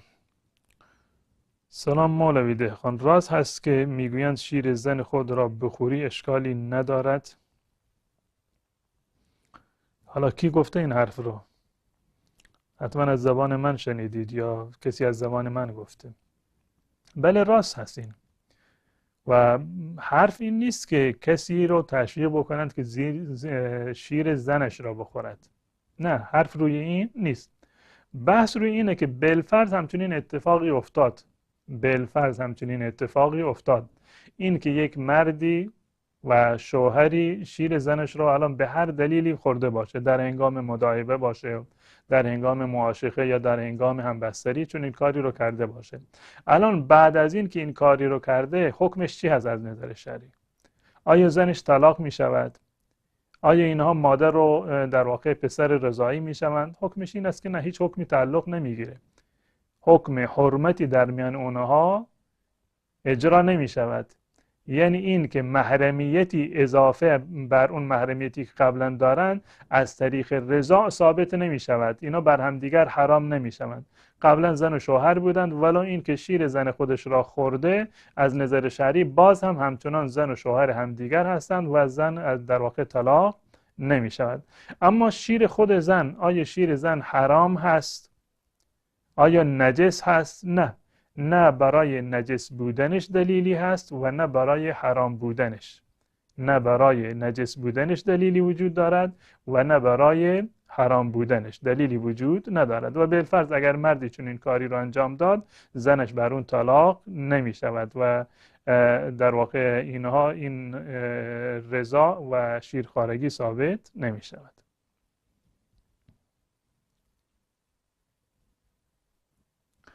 اگر تو داشته باشی روزه و نماز قبول می شود؟ بله، نماز قبول می شود. اگر کسی با وجود این که تو داره روی بدن خودش، اگر وضو بگیرد، وضویش، غسلش، نمازش، روزش همه صحیح هست، هیچ گونه اشکالی نداره. برای بعد از عادت ماهیانه که بعد از عید نمیتوان گرفت، آیا امکان هست فطریه داد؟ برای خانم هایی که عادت ماهیانه هستند از نظر شرعی روزه گرفتن جایز نیست، نباید روزه بگیرن. اگر روزه گرفتند روزهشون قبول هم نیست، روزهشون قبول هم نمی شود. حکمش این است که حتما بعد از رمضان دوباره باید قضا بیاورند. حکم اولیش این نیست که فدیه بدهند. فدیه دادن درست نیست. برای زنی که توانایی روزه گرفتن بعد از رمضان را دادن، فدیه دادن جایز نیست.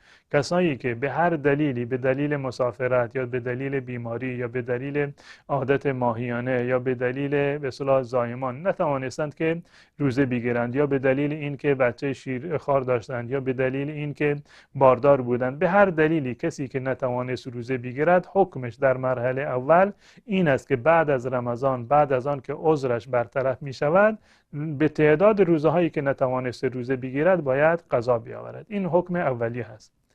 اما بالفرض اگر کسی بیماریش مستمر هست، همیشگی هست، نه در رمضان میتواند روزه بگیرد و نه در غیر رمضان، چون این فردی باید به جای هر روز فدیه بدهد، به یک مسکین باید غذا بدهد در مقابل هر روزی.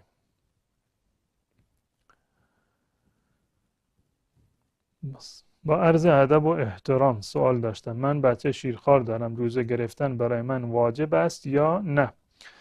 اگر شما می توانید روزه بگیرید و شیرتون به اصطلاح کافی هست، بچهتون شیر به اصطلاح سیر می شود، در این صورت باید روزه بگیرید. اما اگر به گونه‌ای هست ضعیف هستید و اگر که روزه بگیرید خودتون به اصطلاح، چون که بچه از شما تغذیه می کند، خودتون بیحال میشید، نمی توانید روزه بگیرید، یا اگر روزه بگیرید بچهتون به اصطلاح بی غذا میمونه و شیرتون کافی نیست، در این صورت جایز هست که فعلا موقتا روزه نگیرید و بعد از رمضان در واقع قضایش را بیاورید، بعد از اینکه توانستید.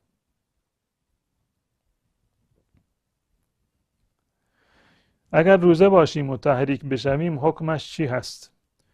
حکمش این است که روزهتون درسته، روزه درست است. اگر کسی تحریک بشود تا زمانی که منجر به این نشده که خودش عملا و یعنی دیده و دانسته مثلا خود ارضایی بکند، روزش درست است. اگر خود ارضایی کرد روزش شکسته. اما صرفا به خاطر این که یک فردی، الان خانومی یا آقایی تحریک شده بود یا مثلا احساس کرد که از عضو تناسلیش مثلا مایع خارج شده، مزی خارج شده، در این صورت باز هم از نظر شرعی روزش نشکسته. این فقط شکننده وضو هست، وضوش می شکند اما روزش نشکسته است.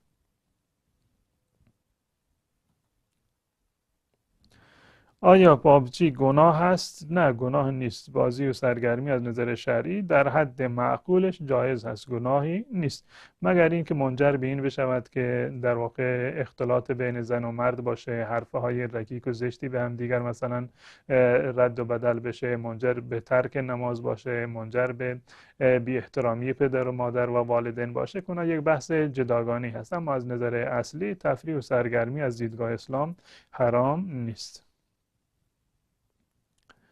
آیا گوسفند قربانی شده که برای خیرات هست، شخصی که قربانی کرده میتواند برای خود از آن بردارد یا خیر؟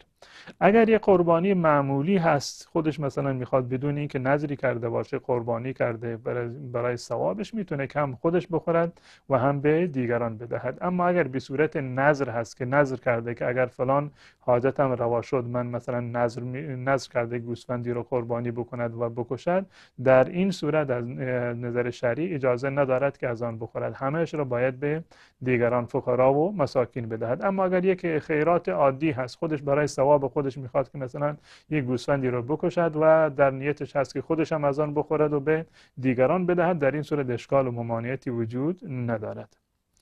آیا قنوت در نماز صبح جایز است؟ بله جایز هست. قنوت در نماز صبح جایز هست و بنابر مذهب امام شافعی رحمت الله علیه در طول سال در نماز صبح در واقع قنوت وجود داره.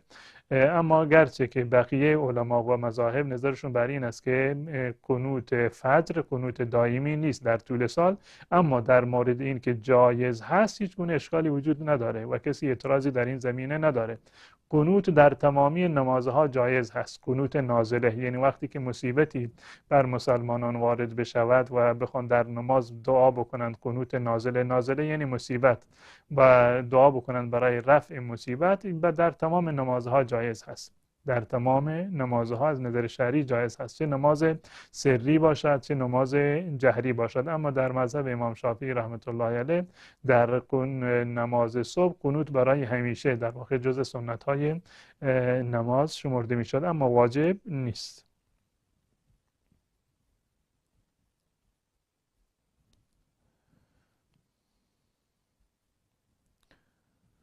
اگر نمازهای ظهر و عصر را نخوانیم، سوالتون رفت. اگر نمازهای ظهر و عصر و مغرب را نخوانیم نمازهایمان باطل می شود؟ خب شما که نماز نخواندید چی باطل می شود؟ شما که میفرمایید که اگر نماز نخوانیم، نماز ظهر و عصر و مغرب را نخواندید نمازهایتون باطل می شود؟ نه، نمازهای قبلیتون باطل نمی شود، اما بر شما واجب هست که این نمازها رو باید در اسرع وقت این رو دوباره باید قضاشون بیارید. به همون ترتیب اول نماز ظهر را بخونید، بعد عصر را بخونید، بعد مغرب را بخونید. روزه گرفتن برای مسافر فرض هست؟ نه، روزه گرفتن برای مسافر فرض نیست. اگر توانایی روزه را دارد روزه بگیرد بهتر هست. مسافر اگر روزه بگیرد بهتر هست، اما اگر به مشقت افتاده سفرش خیلی سخت است در این صورت بخورد روزه نگیرد، این اولاتر و بهتر هست. اما به صورت کلی کسی که مسافر هست برایش جایز هست، روزش نمیشکند. اگر کسی با وجود سختی روزه گرفت روزش قبول هست، جایز هست، هیچ اشکالی ندارد. اما اگر روزش را خورد بازم گناهکار نیست، بعد از رمضان یک روز دیگر روزه بگیرد به جای اون روز.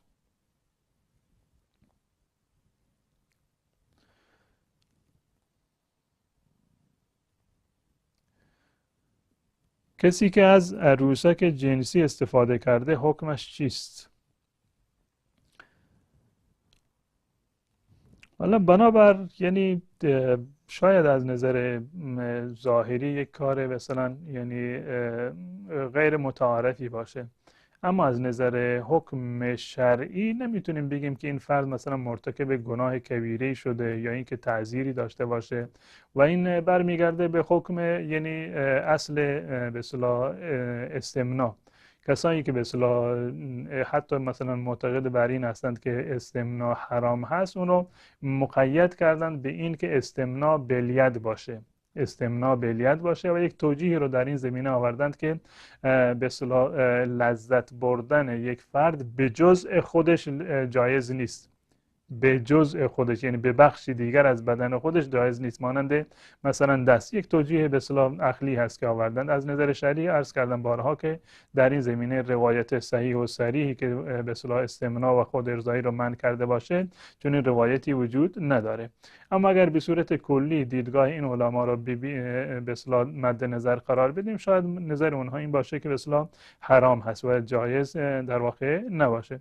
اما نظر بنده این است که خود ارضایی از نظر اصلی دلیلی برای ممنوعیتش وجود نداره، گرچه افراط در آن عرض کردم بارها که این یک امر به اصطلاح غیر طبیعی هست، انسان تا جایی که میتواند باید از آن اجتناب بکنه، از چه بسا که زیاده روی در این زمینه یک سری عوارضی داشته باشد. اما به صورت یک حکم اصلی حدیثی که یعنی گویای حرمت یا اینکه گناه کبیره بودن باشه حدیث صحیح و صریحی در این زمینه وجود ندارد.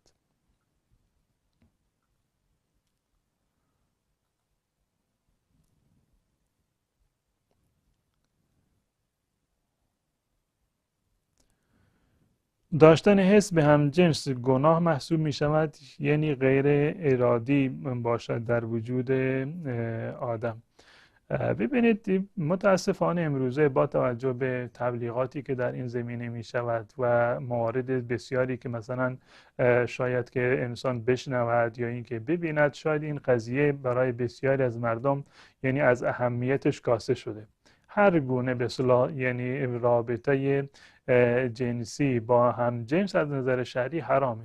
تفاوتی نداره که دو تا مرد باشند یا دو تا زن باشند. این از نظر به اصطلاح شرعی هیچ گونه توجیهی نداره و از نظر شرعی کاملا حرام هست. اما اگر بالفرض یک تصوری در ذهن یک انسان بیاد، یک خیالی در ذهنش بیاد و به قول شما غیر ارادی باشه، نه اینکه شما بخواید اینو پرورش بدید در ذهن خودتون، براش برنامه ریزی بکنید یا اینکه بخواید کم کم به خودتون بقبولانید که نه این خیلی خوب هست و نمیدونم طبیعت بشری اینو قبول میکنه. نه، اگر خودش به عنوان یک فکر غیر ارادی در ذهن شما آمد، از نظر شرعی گناهی بر گردن شما نیست، زیرا که رسول الله صلی الله علیه و سلم فرمودند که الله متعال از امت من این مورد را که با خودشون حرف میزنند، در دل خودشون یک کاری رو تصمیم میگیرند، الله متعال اینو از انسان در واقع بخشیده و انسان مسلمان را معاف کرده، مگر زمانی که این به اصطلاح تصمیمش یا اینکه حدیث و نفسش، این تصمیمی که گرفته، حرفی رو که در دل خودش زده، گمانی رو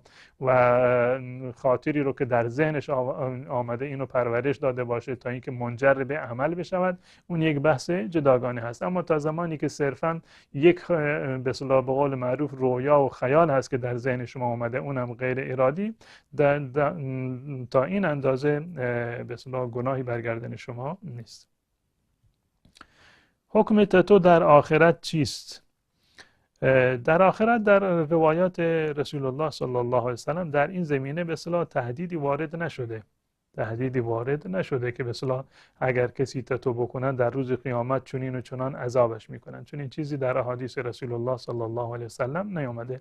صرفا این آمده که به اصطلاح لعن و نفرین رسول الله صلی الله علیه وسلم در این زمینه هست و یک قاعده کلی داریم: هر گناهی که در مورد آن لعن و نفرین وارد شده باشد یا اینکه یک حد شرعی داشته باشد، مجازاتی در دنیا یا در آخرت برایش بیان شده باشد، این در واقع جز گناهان کبیره شمرده می شود و حکم تتو هم این گونه هست. رسول الله صلی الله علیه و سلم واشمه و مستوشمه را در واقع نفرین کردند. کسی رو که تتو انجام می دهد یا بر بدنش تتو انجام می گیرد، هر دوتا را رسول الله صلی الله علیه و سلم نفرین فرمودند. اما اینکه در روز قیامت چه عذابی به آنها داده می شود، این دیگه در روایات چنین چیزی بیان نشده. کسی که فیلر لب انجام بده وضوعش درست هست؟ بله، گرچه من قبلا هم عرض کردم که نباید چنین کاری رو انسان بدون دلیل و بدون نیاز انجام بده. در صورتی که برای رفع عیب باشد اشکالی ندارد. اما بالفرض اگر کسی انجام داد، ممانعتی یعنی و در مورد وضوع و غسلش ندارد، یعنی وضوع و غسلش و نمازش کاملا صحیح است. اگر مادرزن با دامادش روبوسی نماید و یا دست دهد چی گناهی دارد؟ دست دادن اشکالی ندارد، جایز هست. دست دادن از نظر شرعی اشکالی نداره. حکم مادرزن دقیقاً حکم مادر هست، یعنی محرم ابدی هست، محرم ابدی و برای همیشه محرم هست، یعنی مثل مادر که برای همیشه محرم است. حتی اگر یک فردی زنش را طلاق بدهد یا زنش وفات بکند، باز هم مادر خانومش برای همیشه برای اون در واقع جزء محارم هست. جایز هست که به اون دست بزند، جایز هست که مثلا در جلوی اون به طور مثال حجاب نکنه، سرش به اصطلاح یا سر و گردن یا دست و پاش مثلا برهنه باشه، پوشیده نباشه. این از نظر شرعی جزء محارم هست. اما شاید مثلا در مورد روبوسی کردن شاید که از نظر عرفی اشکالی وجود داشته باشه، خصوصا امروزه که مثلا در واقع تبلیغات سو خیلی زیاد شده، سوء استفاده ها خیلی زیاد شده، بدگمانی در واقع زیاد شده، به اصطلاح تقوا و پرهیزگاری کم شده. انسان از این مورد پرهیز بکند، این اولاتر و بهتر هست. اما دست دادن از نظر شرعی اشکال و ممانعتی ندارد. فرق بین سنت و فرض چیست؟ فرض مواردی هستند که قطعا انسان باید انجام بدهد و اگر انجام ندهد گناهکار هست. فرض عبادتی به عبادتی گفته می شود که با دلیل قطعی ثابت شده و هر مسلمانی باید انجام بدهد و ترک آن از نظر شرعی گناه است. مانند فرایض مثلا نماز هست یا روزه هست، زکات هست، حج هست، اینا فرض هستند و اگر کسی اینها را ترک بکند در واقع دچار گناه شده و ترک اینها گناه کبیره هست. اما سنت این گونه نیست. سنت رو اگر کسی انجام داد ثواب دارد و اگر ترکش کرد گناهی برگردنش نیست، گناهی برای اون در واقع نوشته نمی شود.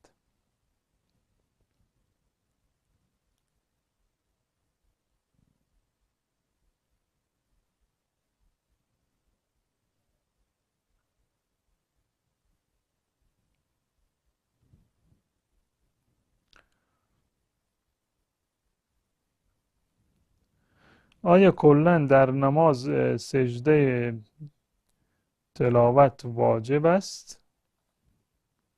منظورتون سجده تلاوت در هنگام نماز هست؟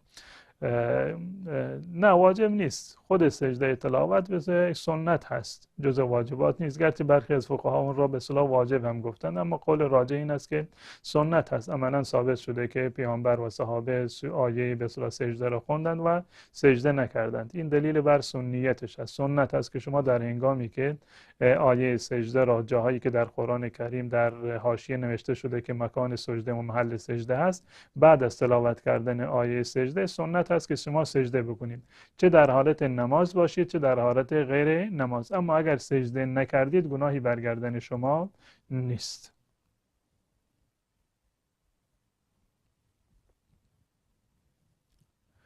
اسفند دود کردن در اسلام جایزه یا نه؟ اگر شما از بوی اسفند خوشتون میاد، عادت کردید، نمیدونم معتادید به دود اسفند، از نظر شرعی هم اشکالی نداره.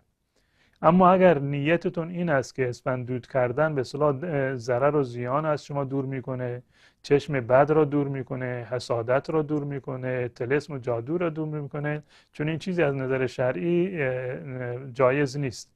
زیرا که نه از نظر عقلی و علمی چون این چیزی ثابت شده برای اسفند دود کردن و نه از نظر شرعی، و چیزی را که از نظر شرعی در واقع سبب نیست و شما آن را سبب قرار بدهید، این جز موارد در واقع شرک اصغر هست. چیزی را الله متعال سبب دفع ضرر و زیان قرار نداده و شما معتقد هستید که این ضرر و زیان را دفع میکنه. از کجا چون این اعتقادی رو دارید؟ آیا در قرآن اومده، در حدیث رسول الله اومده؟ نه، چون این چیزی اصلا ثابت نیست. اما اگر خودتون از بویش به طور مثال خوشتون میاد، یا اینکه فکر میکنید که مثلا فضا رو ضد عفونی بکنه، که اینم از نظر علمی ثابت نیست، بالفرض اگر به این نیت هم انجام داده باشید ممانعت شرعی وجود نداره. اما اگر نیتتون این دفع جن و شیاطین و نمیدونم دفع چشم زخم باشه، این از نظر شرعی جایز نیست و چون این چیزی ثابت نیست.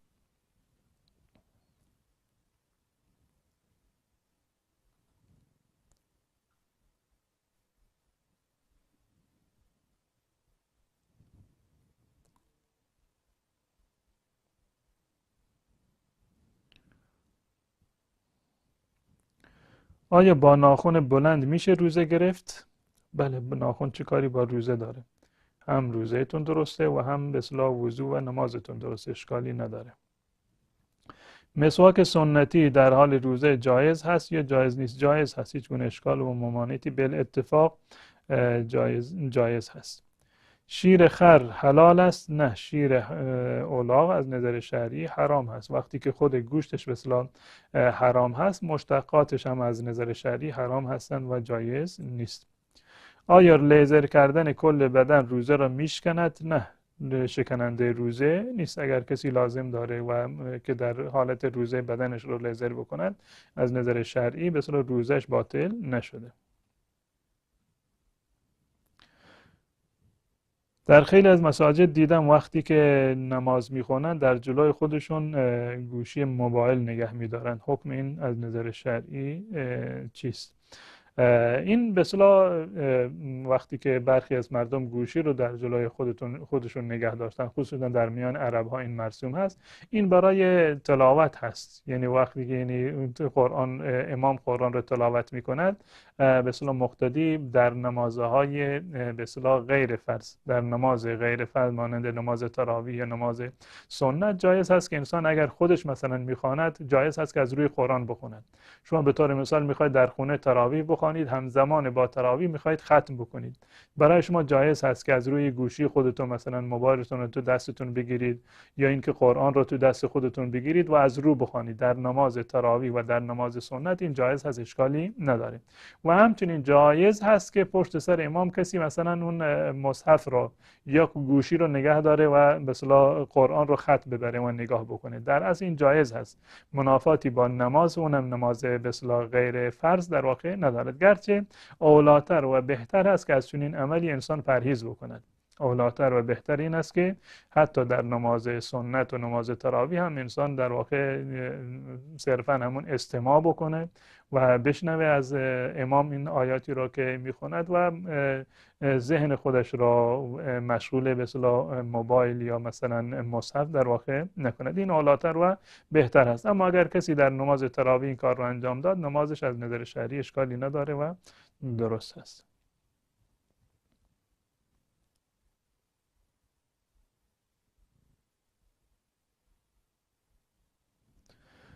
لطفا در مورد استحاضه معلومات دهید. چند نوع است؟ غسل فرض است یا نه؟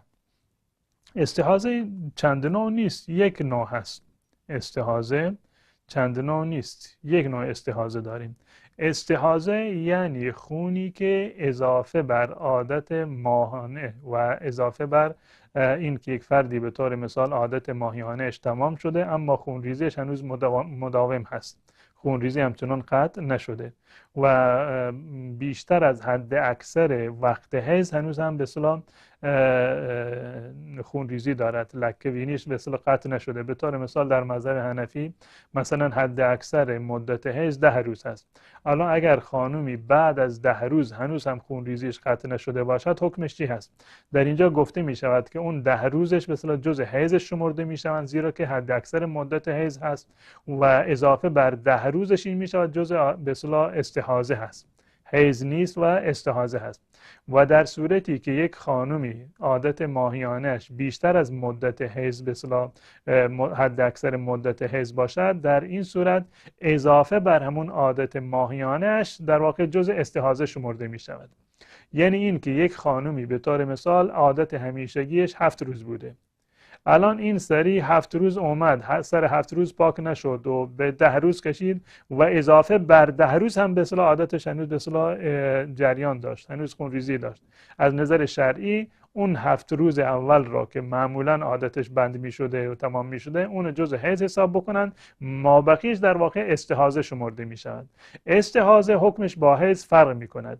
استحاضه خونی هست که به اصطلاح مانع روزه هست، مانع نماز هست و انسان جایز نیست که زن در هنگام به اصطلاح حیض روزه بگیرد، اما در هنگام استحاضه اشکالی نداره، جایز هست. یعنی خانومی که به اصطلاح عادت ماهیانش طولانی شده، بیشتر از مدت عادت ماهیانه همیشگی هست و بیشتر از حد اکثر مدت حیض شده، الان خونریزیش همیشه مداوم هست، این در واقع استحاضه هست. و کسی که استحاضه دارد از نظر شرعی بعد از این که عادتش تمام شد، یعنی همون ایام عادتش تمام شد یا حد اکثر مدت حیض که همون 10 روز هست به اصطلاح این تمام شد، بعد از آن غسل بکند و بعد از آن نماز بخواند، هم غسل بکند، نماز بخواند، روزه بگیرد، هم بستری هم جایز هست، هیچ اشکالی ندارد. حکم استحاضه یعنی خود استحاضه جداگانه غسل دیگری ندارد، خود استحاضه غسل دیگری ندارد، فقط وضو دارد که برای هر وقت نماز جداگانه باید وضو بگیرد. غسل فقط همون یک بار هست که بعد از عادت ماهیانه، بعد از این که اون ایام عادت ماهیانش که معمولا به اصطلاح در اون تاریخ مثلا خونش بند می آمده، بعد از اون وضو به اصطلاح غسل بکند و روزهای بعدی ولا اینکه خون ریزی داشته باشد از نظر شرعی برای هر وقت نماز جداگانه وضو بگیرد و نماز هم بخواند، روزه هم بگیرد. فاطمه بنت ابی حبیش اومد محضر رسول الله صلی الله علیه و سلم و فرمود که یا رسول الله الله من خانمی هستم که وقتی که عادتم شروع بشود دیگه به سختی پاک میشم. گفت که مثلا ادامه داره و پاک نمیشم. رسول الله صلی الله علیه و سلم همین توضیح را به ایشون فرمودند که بعد از گذشت عادت ماهیانه، یعنی همون تعداد روزهایی که قبلا عادتت بوده، بعد از آن غسل بکن و بعد از آن برای هر نمازی جداگانه وضو بگیر و نماز بخون. حتی اگر بالفرض در اون زمان که بوده مثلا نوار بهداشتی هم شاید نبوده که مردم استفاده بکنن، پارچه هم شاید مثلا فردی به اندازه کفایت نداشته، فرمودند حتی اگر قطرات خون بر روی حصیر و جا نمازت هم بیفتد، بازم نماز خودت را ادامه بده و هیچ اشکالی ندارد.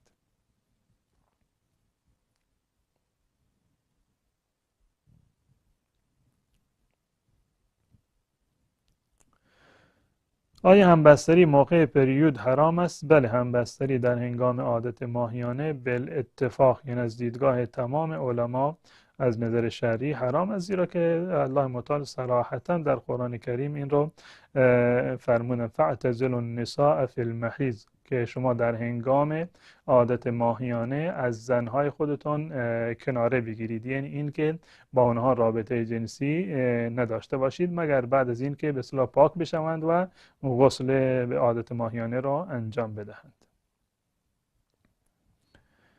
اهدای عضو بعد از مرگ چه حکمی دارد؟ از نظر شرعی جایز هست اگر کسی وصیت بکند یا توصیه بکند خویشاوندانش را که عضوش را، اعضای بدنش را بعد از این که وفات کرد مثلا هدیه بدن به فرد دیگری، از نظر شرعی هیچ گونه اشکال و ممانعتی در این زمینه وجود ندارد، جایز هست. بی اجازه پول گرفتن از جیب شوهر گناه داره؟ اون رو هم خرج خانه میکنم. بله، از نظر شرعی جایز نیست که شما بدون اجازه از مال همسرتون استفاده بکنید. نه شوهر حق داره که مال زن را بدون اجازه برداره و نه زن اجازه داره که حق مال شوهر را بدون اجازه بردارد. خود شوهر در واقع خرج و هزینه زندگی را میدهد، مگر در یک صورت که عملا ثابت شده باشد که به طور مثال شوهر بسیار بخیله، دستش به اصطلاح بسیار یعنی بسته هست و حتی به اندازه‌ای که خرج خانه را نمیدهد، در این صورت جایز هست که به اصطلاح بدون اجازه از مال شوهر برای خرج خانه به اندازه خرج خانه استفاده بشود. این از نظر شرعی تا این اندازه جایز هست، زیرا که همسر ابو سفیان اومد پیش رسول الله صلی الله علیه و سلم و گفت که یا رسول الله، ابو سفیان کسی است که دستش بسته هست و خرجی کافی به من نمیده که برای خودم و برای بچه هم کافی باشه. رسول الله صلی الله علیه و سلم فرمودند که از مالش مقداری رو که مثلا برای خودت و برای فرزندانت کفایت بکنه خرج خونه، گفتند این مقدار بردار. این از نظر شرعی اشکالی نداره، اما باز هم انسان باید در این زمینه حکمت رو مراعات بکنه، نه این که به اصطلاح بگونه‌ای باشه که فردا اختلافی به وجود بیاد در میان زن و شوهر که با منجر به طلاق بشه یا منجر به این باشه که با هم دیگر در واقع ناسازگاری در واقع پیدا بکنن. اما از به عنوان یک حکم شرعی و در اصل وقتی که حق به اصطلاح خرج و مخارج برگردن شوهر لازم هست، از نظر شرعی شما می توانید که به زور این حق رو از اون بگیرید، ولی اینکه بدون اجازه و اطلاعش باشه. آیا فال مثل فال قهوه گرفتن چه حکمی دارد؟ برای این که ما میخواییم آینده را ببینیم، خیلی دوست دارم آینده را بفهمم. آینده شما را هیچ کسی در دنیا غیر از الله متعال نمیداند. غیر از الله متعال هیچ کسی در دنیا غیب شما و آینده شما را نمیداند. این غیب هست و هیچ کسی حتی همون شخص فالگیر خودش هم نمیداند که فردا برای اون چه اتفاقی میافتد. الله متعال در آیات متعددی از قرآن کریم این رو بیان کردند و به رسول الله صلی الله علیه و سلم اعلام کردند که اعلام بکنند. حتی رسول الله صلی الله علیه و سلم علم غیب نداشتند. علم غیب نداشتند، آینده را نمیدانستند و حتی جریاناتی که در زمان خود رسول الله صلی الله علیه و سلم اتفاق افتاد به تصریح قرآن و به تصریح تاریخ، مثلا در مورد افترایی که به حضرت عایشه رضی الله تعالی عنها زده شد، 1 ماه تمام رسول الله صلی الله علیه و سلم منتظر وحی بود، نمیدانست که قضیه از چه قرار هست. تا اینکه براءت حضرت عایشه رضی الله تعالی عنها توسط جبریل از نزد الله متعال در واقع نازل شد و اعلام شد و موارد بسیار زیادی بوده که رسول الله صلی الله علیه و سلم از آن اطلاع نداشته و حتی در مورد به اصطلاح خود زندگی شخصی رسول الله صلی الله علیه و سلم، زندگی اجتماعیش، این موارد به اصطلاح به وجود آمده و رسول الله صلی الله علیه و سلم فرمودند وقتی که 2 نفر از شما میان پیش من برای قضاوتی، من روی حرف شما قضاوت میکنم و اگر کسی به اصطلاح یعنی سخنورتر باشه، باز زبان خودش رو بپیچونه این طرف اون طرف و منو قانع بکنه که به طور مثال من بر اساس حرف اون یک فتوایی رو بدم، حکمی رو بدم که خلاف واقع بوده، گناهش برگردن خودش هست. با این فتوا و با این قضاوت من در واقع اون آتش جهنم رو برای خودش خریده. معلوم می شود که رسول الله صلی الله علیه و سلم از گذشته کارهایی که انجام شده اطلاع نداشتن، چه برسه به آینده. پس از کجا معلوم که به اصطلاح شما معتقد به این هستید یک فرد فالگیر و درمانده‌ای که خودش برای کسب درآمد خودش این کار رو انجام میدهد از آینده شما خبر دارد؟ به هیچ عنوان. و ایمان به غیب، یعنی اگر کسی معتقد باشد که کسی غیر از الله متعال غیب میداند و از آینده در واقع خبر دارد، این کفر هست. رسول الله صلی الله علیه و سلم این مورد را، این رفتن پیش فالگیر را و باور کردن حرف اون را مساوی دانستند با کفر و فرمودند این کفر هست به آن چیزی که بر محمد صلی الله علیه و سلم نازل شده، یعنی کفر به قرآن هست. یک کلیپ بسازید که پسر دایی و نمیدونم دختر عمه نامحرم هستند. بارها این سوال شده، بارها من گفتم که پسر دایی و پسر عمه و دختر دایی و دختر عمه و دختر عمو اینا از نظر شرعی محرم نیستند. هر کسی که ازدواج با اون جایز هست از نظر شرعی جز محارم شما شمرده نمی شود. حتما باید موارد محرم و نامحرم را، حجاب را و این موارد را حتما باید مراعات بکنید. 50 سالم شد توبه میکنم، حکمش چیست؟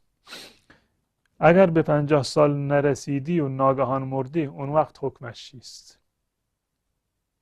مگر شما تضمینی گرفتی از خدا که حتما 50 سال شما عمر میکنید و 50 سال گناه بکنید؟ تضمینی گرفتی از الله متعال که الله متعال به شما توفیق توبه میدهد؟ معمولا کسانی که به این نیت گناه میکنند که من گناه میکنم و بعدش میرم توبه میکنم، الله متعال به چنین افراد توفیق توبه نمیدهد. و چه بسا که شما در هنگام گناه بمیرید، چه بسا به خاطر اینکه گناهی رو انجام دادید و عمدی بوده و یک نوع سبک شمردن دین بوده، استهزاء به دین بوده، شاید الله متعال به این خاطر و به خاطر این جسارت شما اصلا توفیق توبه رو از شما سلب بکنه، توفیق توبه نداشته باشید. انسان به هیچ عنوان نباید به این نیت که من توبه میکنم، با این انگیزه میرم، نیتش اینه میرم گناه میکنم بعدش توبه میکنم، و این خودش یک گناه دیگه هست. این خودش یک گناه دیگر هست. این خودش سبک دانستن به اصطلاح علم الله متعال هست. الله متعال در هر حال به من و شما اطلاع و آگاهی دارد، از درون سینه من و شما اطلاع و آگاهی دارد، قصد و نیت من و شما را میداند. اما به طور مثال بالفرض یک فردی به سالیان سال مثلا توبه نکرده بود، الان 50 سال شده بود، الان الله متعال در قلبش انداخت مثلا توبه بکند، مسلمان بشود، آیا توبهش قبول هست؟ بله، توبهش از نظر شرعی قبول می شود. مانند صحابه که از کفر و شرک و مثلا که در اون بودن توبه کردند، الله متعال توبهشون قبول کرد، مسلمانیشون قبوله. یک فردی دچار گناهی شده و الان میخواد توبه بکند، الله متعال توبهش را قبول میکند. اما این که انسان به نیت این که مثلا با این انگیزه که من مثلا تا 50 سالگی گناه میکنم و بعدش توبه میکنم، هیچ تضمینی وجود نداره که شما تا 50 سال زنده باشید، یا اینکه بعد از گناه مثلا از دنیا نروید، یا در هنگام گناه از دنیا نروید، یا اینکه الله متعال توفیق توبه را از شما سلب نکنه. به هیچ عنوان انسان مسلمان نباید این به اصطلاح وسوسه شیطانی را و این حربه شیطانی رو به هیچ عنوان نباید که فریبش را بخورد.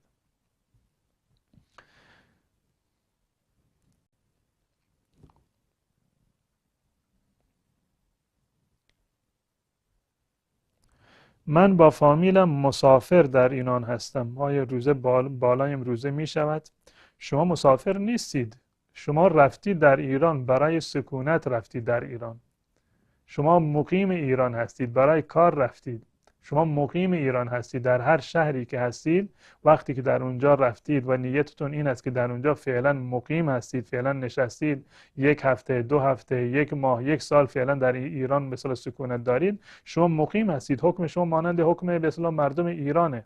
در هر شهری که هستید شما حکم همون شهر رو دارید و روزه باید بگیرید و نمازتون رو باید کامل بخونید. شما مسافر شمرده نمیشوید. مسافر این است که شما برای چند روزی به یک شهر دیگر می روید، به مسافت سفری که به طور مثال 80 کیلومتر به بالا باشه. شما چند روزی رو، 1 هفته رو به طور مثال برای سفر رفتید، در یک شهر دیگری موندید، در این صورت شما مسافرید.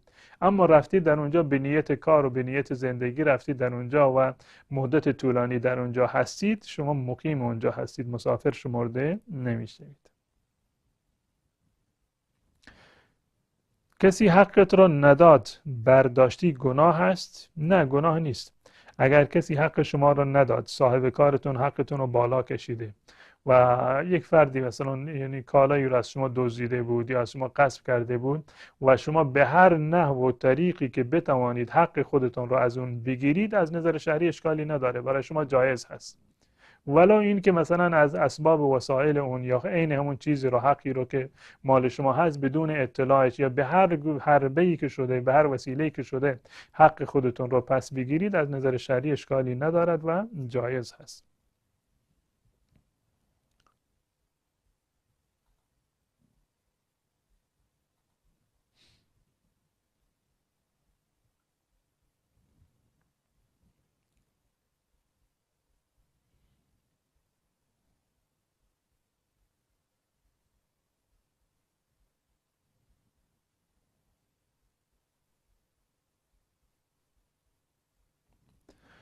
حکم جنین چیست؟ حیض است یا نفاس؟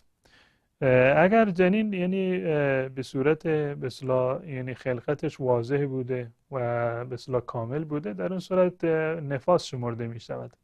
سقط جنین بنابر قول اکثر علما در واقع جزء نفاس شمرده می شود و تا زمانی که شما خونریزی دارید باید نماز و روزه خودتون رو فعلا نگیرید. حکم سقط جنین، خونریزی بعد از سقط، در واقع حکمش همون حکم نفاس هست.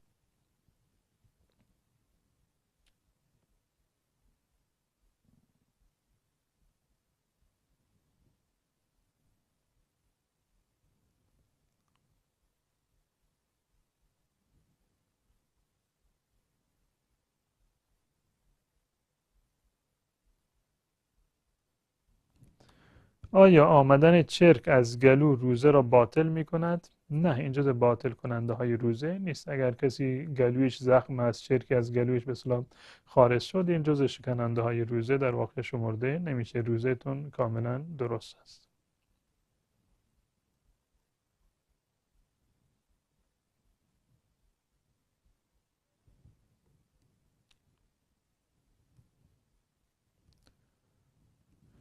آیا گرفتن دست عروس توسط برادر شوهر گناه است؟ بله، از نظر شرعی جایز نیست. دست دادن با برادر شوهر یا با خواهر همسر زن از نظر شرعی جایز نیست. اینا نامحرم هستند و نباید که به اونها دست بدید. دست دادن فقط برای محارم هست.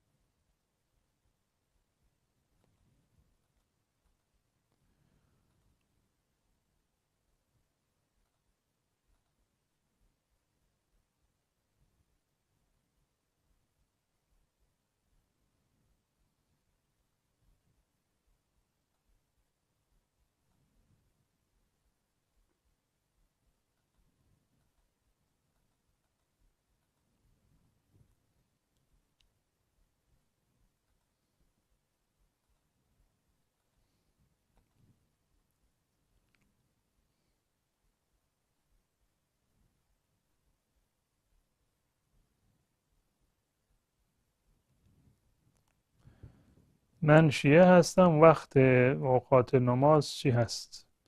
و بعد از نماز اذان مغرب چه وقت می شود افطار کرد؟ نماز عشا رو بعد از نماز مغرب، اذان مغرب چه وقت میتونیم نماز عشا رو بخونیم؟ خب در مذهب شیعه که به اصطلاح جمع میکنند، نماز ظهر و عصر رو در یک وقت میخونند، نماز مغرب عشا رو در یک وقت میخونند. اما توصیه سیدنا علی رضی الله تعالی عنه بنابر اون چیزی که در خطبه و در نامه به اصطلاح 52 نهج البلاغه آمده به عنوان یک بخشنامه، ایشان گفتند که نماز رو 5 وقت بخوانید، 5 وقت جداگانه بخوانید و روش رسول الله و دستوری که الله داده و روش صحابه و اهل بیت رسول الله صلی الله علیه و سلم و دستوراتشون این بوده که 5 وقت نماز بخونیم و اهل سنت هم 5 وقت میخونند. منتها فعلا به اصطلاح مراجع شیعه فتواشون بر این است که 3 وقت خونده بشه.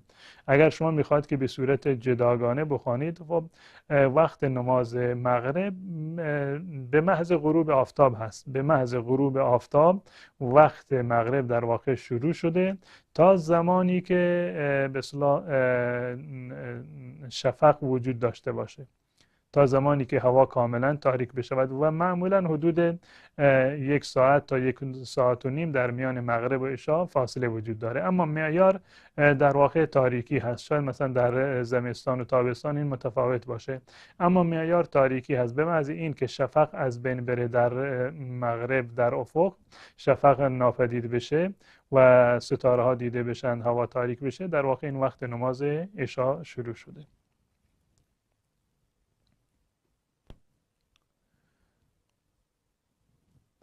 آیا لباس مخمل برای مرد حرام هست؟ لباس حریر ابریشمی برای مرد حرامه. استفاده کردن از طلا و ابریشم برای مرد حرام هست، اما لباس های دیگر از نظر شرعی اشکالی نداره و جایز هست. حکم جنابت در حال روزه در خواب اشکالی نداره. اگر کسی در خواب جنوب شد، روزهش کاملا صحیح است، غسل بکند و نمازش را بخواند، روزهش هم هیچ اشکالی ندارد. رفتن به زیارت و کمک خواستن در اسلام چیست؟ رفتن به زیارت، سفر کردن برای زیارت قبور جایز نیست. سفر کردن برای زیارت قبور جایز نیست. علمای زیادی این مطالب را، فقهای احناف جناب مولانا محمد عمر سربازی و بسیاری دیگر از فقها این رو قید کردند که سفر کردن برای زیارت قبر از نظر شرعی جایز نیست. اما شما در شهر خودتون می توانید که برای زیارت قبرستان بروید بدون سفر کردن. به زیارت قبرستان رفتید، این اشکال شرعی نداره، جایز هست و سنت هست. رسول الله صلی الله علیه و سلم فرمودند کنت نهیتکم عن زیارت القبور الا فزوروها فانها تذکرکم الاخره. من قبلا شما را منع کرده بودم از زیارت قبرستان، الان بروید و از قبرستان را زیارت بکنید، زیرا که قبرستان شما را به یاد آخرت میاندازد. این از نظر شرعی اشکالی ندارد. اما طلب حاجت از مردگان جایز نیست، حرام هست، شرکه. طلب حاجت از مردگان که شما از صاحب قبر یک چیزی رو بخواهید، صدا بزنید که مثلا صاحب قبر رو، عبدالقادر گیلانی به طور مثال، یا فلان امام و امامزاده مریضی مرا شفا بده، نمیدونم که فلان حاجت مرا برآورده بکن، من دچار مشکل هستم مشکل مرا حل بکن. این طلب حاجت و استغاثه و استمداد از غیر الله و از مردگان، این شرک است. بحث توسل به مردگان یک بحث جداگانه هست، اون بدعت و ناجایز هست، اما شرک نیست. توسل به مردگان شرک نیست، اما استمداد و طلب حاجت از مردگان، استغاثه و استعانت از مردگان، این در واقع شرک است.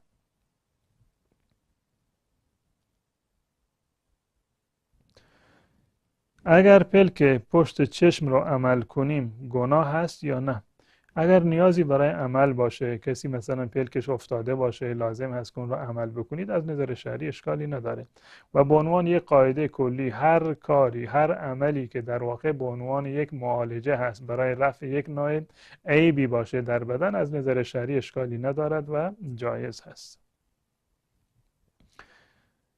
مکیدن انگشت در هنگام روزه آیا روزه را باطل می کند یا خیر؟ نه، این به معنی خوردن و آشامیدن نیست. مثلا کسانی که عادت دارند به طور مثال که انگشت خودشون رو میمکند، این جز شکننده های روزه در واقع شمرده نمی شود. این جایگزین آب و غذا برای بدن نیست.